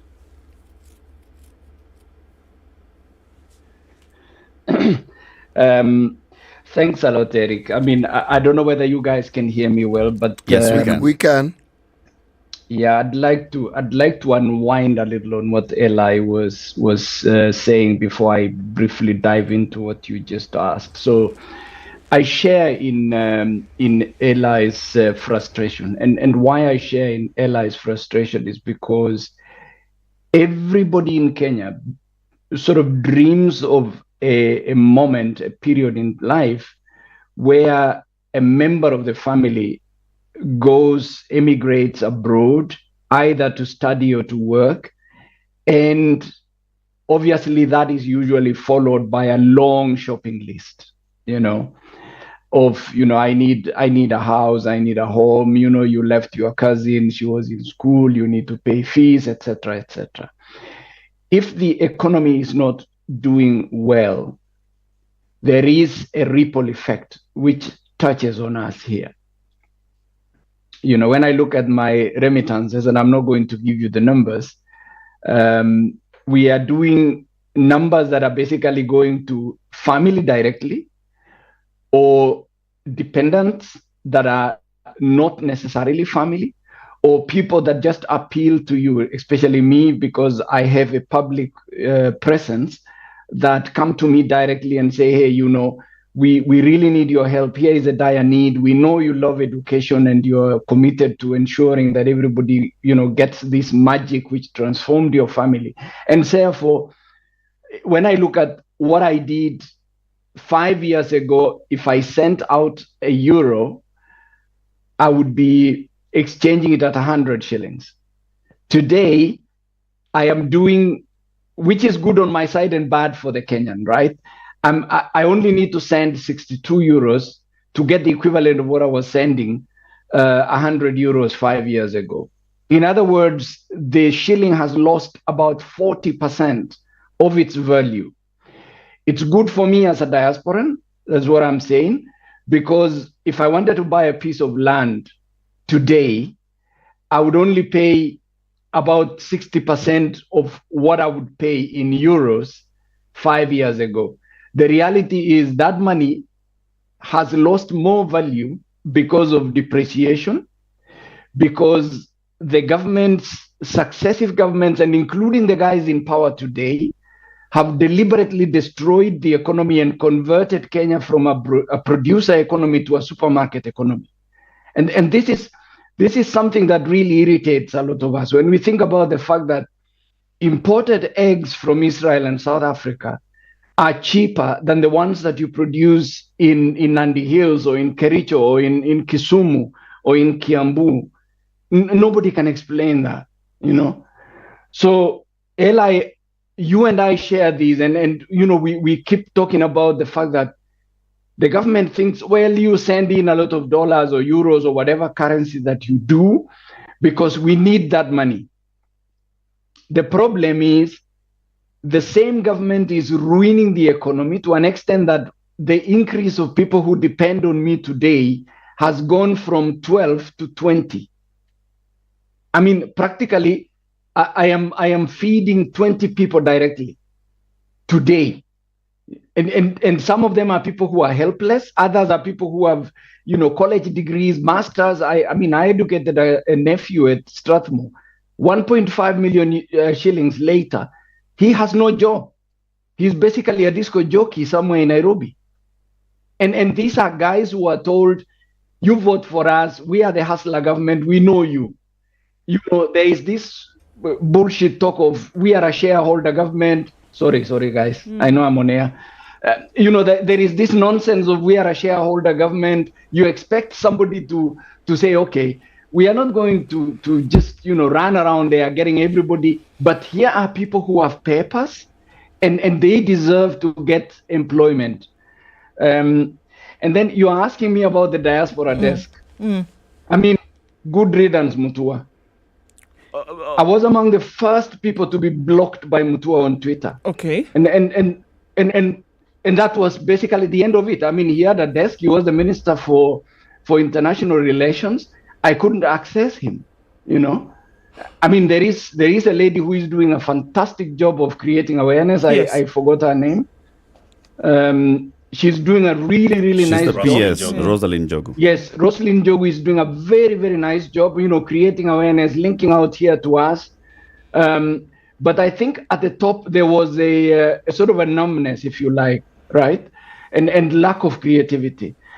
And what do I expect as a diasporan? I think this is the question, I think, for both of you, Prof, and also Eli, because this is the thing, that from the point of view of the Permanent Secretary in the Ministry of Foreign Affairs, they obviously see that there needs to be some kind of representation when it comes to diaspora needs. But of course, this must be fueled by the actual needs. So are you saying that there is incongruence between what is being provided by that desk and what actually are the needs of diaspora network across the world? I mean, there is, and look, what are the things that we deal with as diasporans? And you know, Ella and I are in this other group that we are talking about, we do, and I'm not going to go there because I don't want to beat the drums for that for now. But let's answer this critical question. What I expected for from a diaspora desk is a proactive, organic link to me as a diasporan, because I have investments in Kenya. I'm a tea farmer in Kenya. I remit money every week to pay the people who do the plucking. And once in a while, I get people who invite me to Harambes. I'm not sure that I need the diaspora desk to sit between my remittances and myself. But what I need is efficiency in terms of service provision. And what are those efficiencies? For example, when we had our last born child here in Germany, and we need to apply for documentation because some of the countries in which we live do not recognize a child born in this country as being a citizen. They allow that child to grow until the age of 18 before they can make that decision. We still have a problem today that a child born by or to a Kenyan parent cannot be registered as a domicile as a citizen of this country, for example, and we need to get a Kenyan passport. And what irritates some of us is, although there are people who are enumerated to work in government offices, there are documents that you fill in and send, and you make payments. You still have to make a follow-up. I have to stop what I am supposed to do to earn me the money that I pay these guys to follow up, to call, to make calls to even Nairobi. Hey, I submitted a form number this, and I'm following up to know whether it has been processed or not. And this level of inefficiency is something we can excuse in the villages. We should never tolerate it for people who have actually boarded at JKIA or whichever port that they went abroad, especially to serve us. So what we are asking is efficiency, basically. Does technology work for us? That's what Eli was asking. If I fill in a form and submit it online, and I pay for money for that service, whether through e-citizens as it is now, or during those days it used to be by M-Pesa, how am I sure that I'm going to get this without having to follow it up, you know? The other thing which we expected to happen, and this is something that's still a problem for some of us, look at Eli. For him to do his citizen job, to vote for a leader in Kenya, he has to travel from Brussels to come and vote in Berlin. Those of us who are in Germany, Berlin is 300 kilometers away from me. Somebody else is traveling 800 kilometers to go to Berlin. I mean, the question is there a way that the diaspora desk can recognize the fact that in major cities in the world, there need to be, I don't know what you call them, consular services or something like this? I mean, Eli, for example, would love to be a consular, to run a consular desk for free for Kenyans, where people can go there to ask, hey, I want to go to Kenya. How do I get a visa processed, etc., etc. All people here who travel have to go to Berlin. And to me, that is not very efficient. We need a consular service in Frankfurt. We need a consular service in Munich. We need a consular service in Hamburg. We need a consular service wherever there is a major city, around the world. But the problem is these politicians will create those consular services, but they will send their girlfriends there. I'm really sorry to say this, but this is the reality. They create these jobs for their relatives, for their girlfriends, because they know they need to go somewhere, and justify this. And Eli, I have very bad news for you. I mean, you are unhappy. You want to stop and vote out some guys. Unfortunately, the guys that you think are bad are actually local heroes wherever they come. There is a disease in Kenya. Your thief is my hero because he steals from you and steals from me, but then he shares with me. How do we deal with this? Does he really share? Well, some of them are generous thieves. City. Eric, if you allow me yes, quickly touch on the issue that Ndu was trying to raise on what more we can do as diaspora. And, looking at the journey that we've traveled as a country, what I can say 60 years after, we haven't achieved those independence or fight for self-rule that we went for when the Mau Mau were fighting. And the heroes of our nations, if we can call them that, some of them are still turning in their graves with a lot of anger. Because our nation today is a joke and a mockery of what we call democracy. Democracy to us is defined by election results. Today we are congregating at the Bomas of Kenya, trying to discuss issues such as cost of living. I had that conversation you had earlier on in the morning. And as we talk about the cost of living, it is reduced to the election results. I mean, since when did election results determine cost of living? This is the joke that the politician, the activist, and the so-called propaganda machines have been running. Unfortunately, the opposition has joined the same, and we actually don't have an opposition, we have a minority. That's why they are fighting over who has to become the minority deputy whip. Mm-hmm. So if you look at these things holistically, Kenya as a country, it's a field full of suckers. We are in a circus and the clown is in charge and we expect different results. So what am I saying in simple terms? We need to relook at the diaspora desk in a different way. The diaspora, if you go to the Kenya Kwanza manifesto and the promises they were making to the diaspora, they actually promised a ministry. This, ladies and gentlemen, was an afterthought. And that's why today we have the diaspora department and State Department. And to give all the accolades, I want to say it here on air, and this is not a paid advert, that Roslyn Njoroge is doing an amazing job.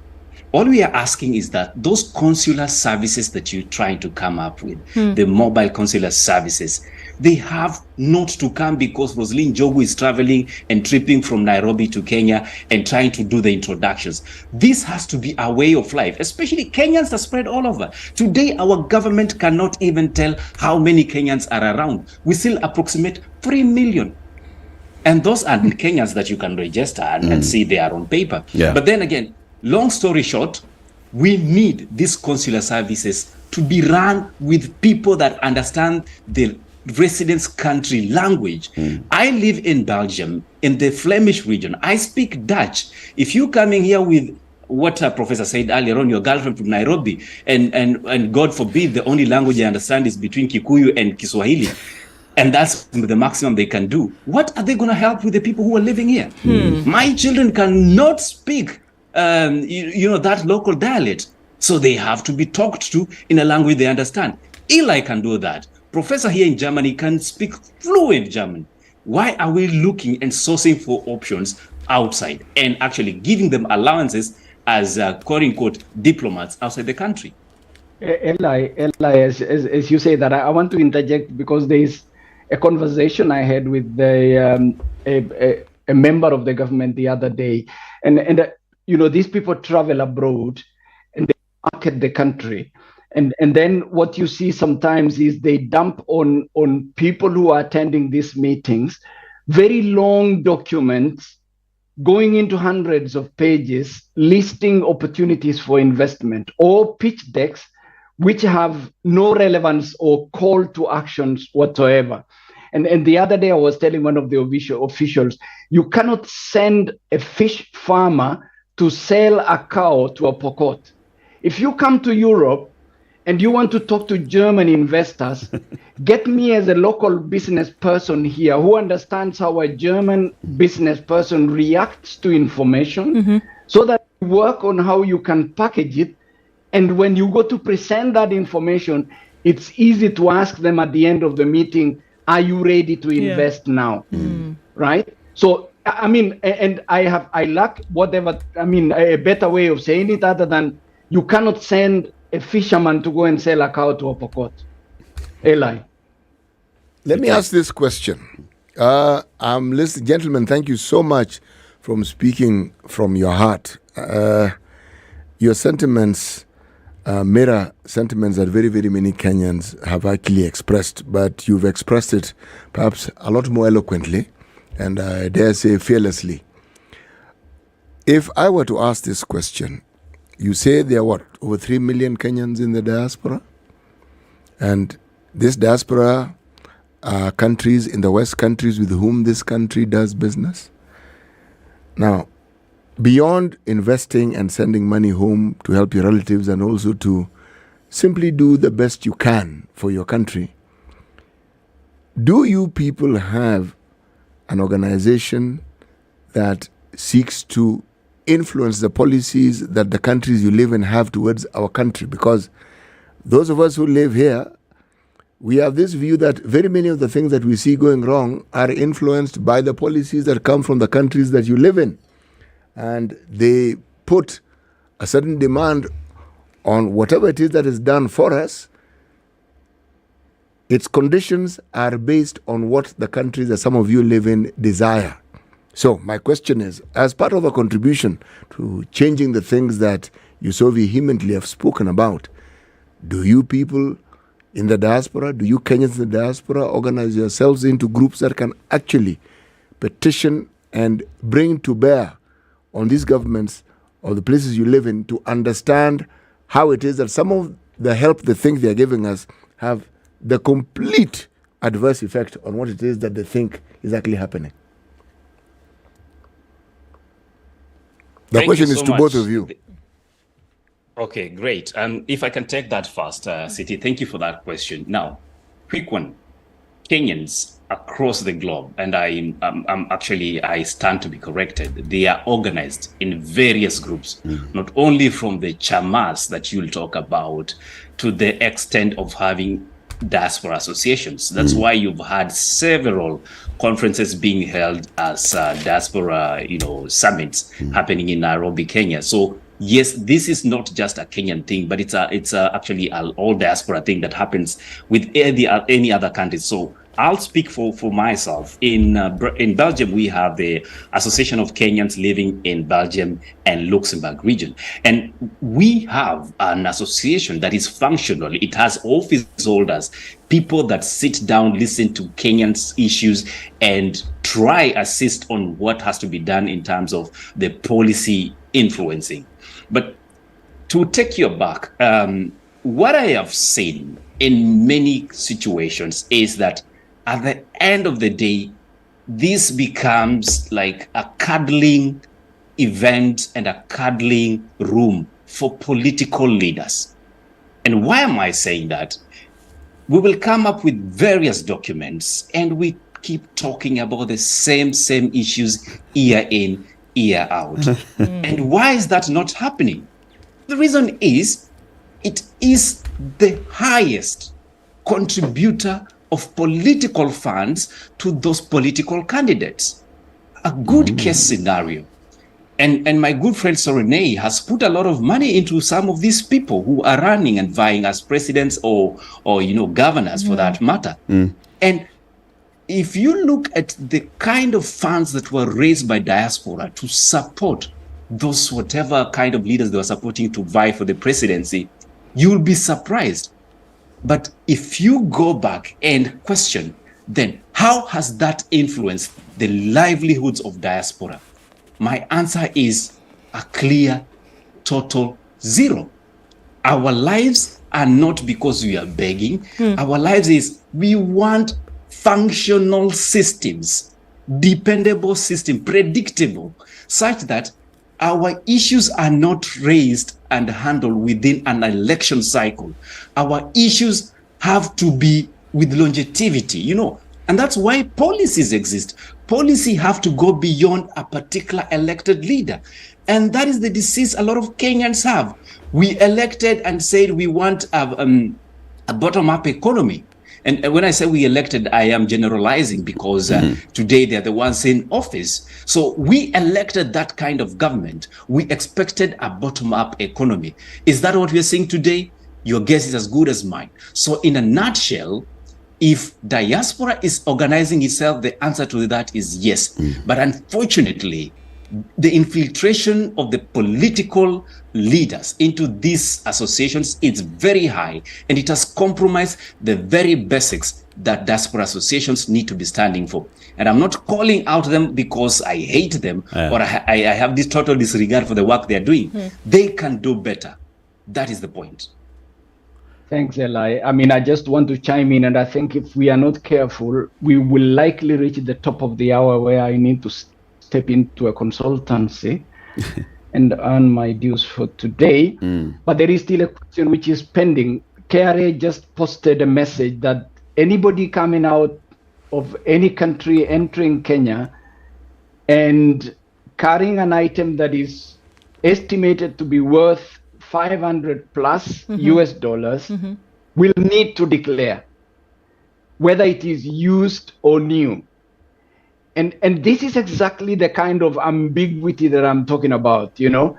I have had issues with KRA and Kenya Commercial Bank. Sorry to mention these names here. They are not paying me for anything. Sometimes I check their forms when I'm filling in something, and you look at very basic editorial errors on those forms, which would have been improved if somebody had done, you know, an editorial piece of work. And I saw this post on Twitter. It went live, and then somebody pulled it down. I think we need to agree that as a country, sometimes we operate on a very lackadaisical, for lack of a better word. I'm not trying to be I'm not trying to be Miguna here. Yeah, but I mean, a communication that goes out there needs to have been checked and cross-checked, because if it is government policy, there has to be a way that government policy is communicated in a language that is unequivocal, in a language that is actionable, because it caused a lot of panic. And at the moment, to be honest with you, I mean, I'm going to Kenya in a month or so. I don't know what to carry and what not to carry, because I could easily be told to strip, you know, my suit if it is worth more than $500. So what are we doing about it? What are we doing about it as a country? I know Zakayo needs a lot of money, but then, you know, we cannot climb trees and tell people to remove whatever it is they are carrying. The second thing, and Eli, I leave that for you to expound on, is the other thing that we need as a diaspora community is the dual citizenship part of it. This is a question that has been lingering for a very long time.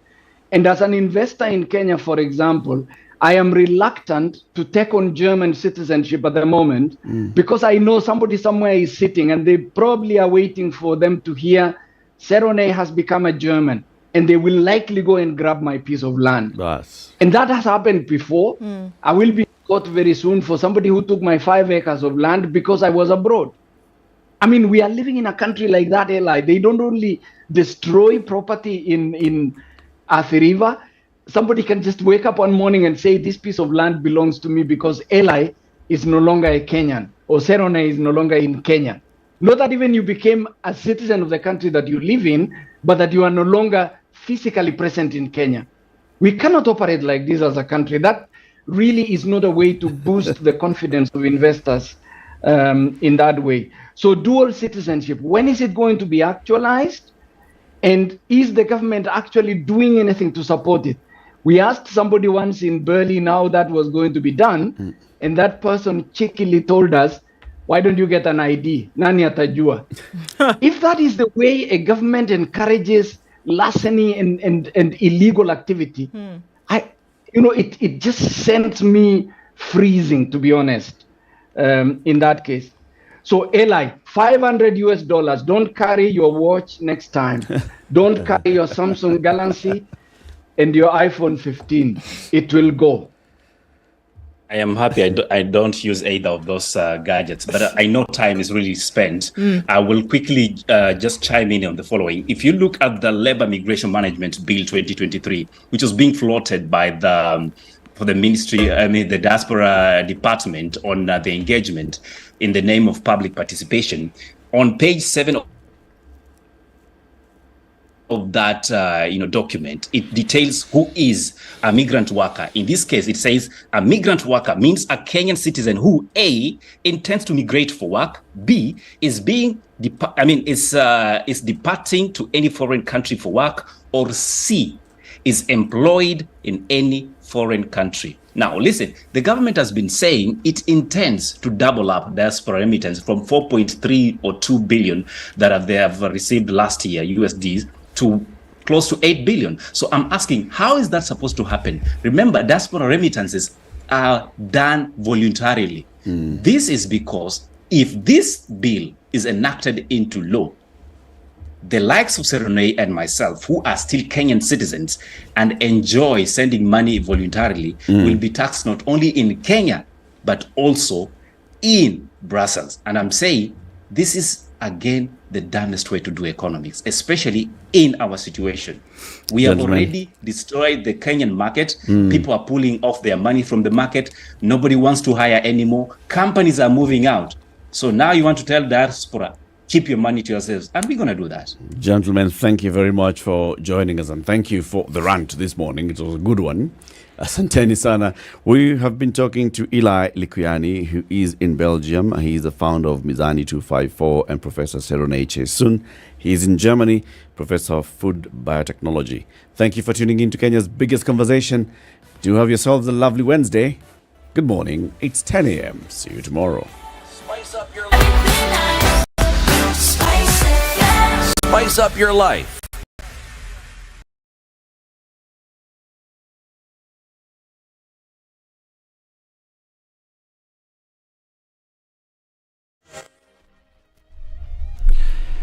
Good morning, this is Newswire. Dennis Aseto. President William Ruto begins a 6-day visit to the coastal region today. Ruto is scheduled to start his visit by addressing the residents of Mwakirunge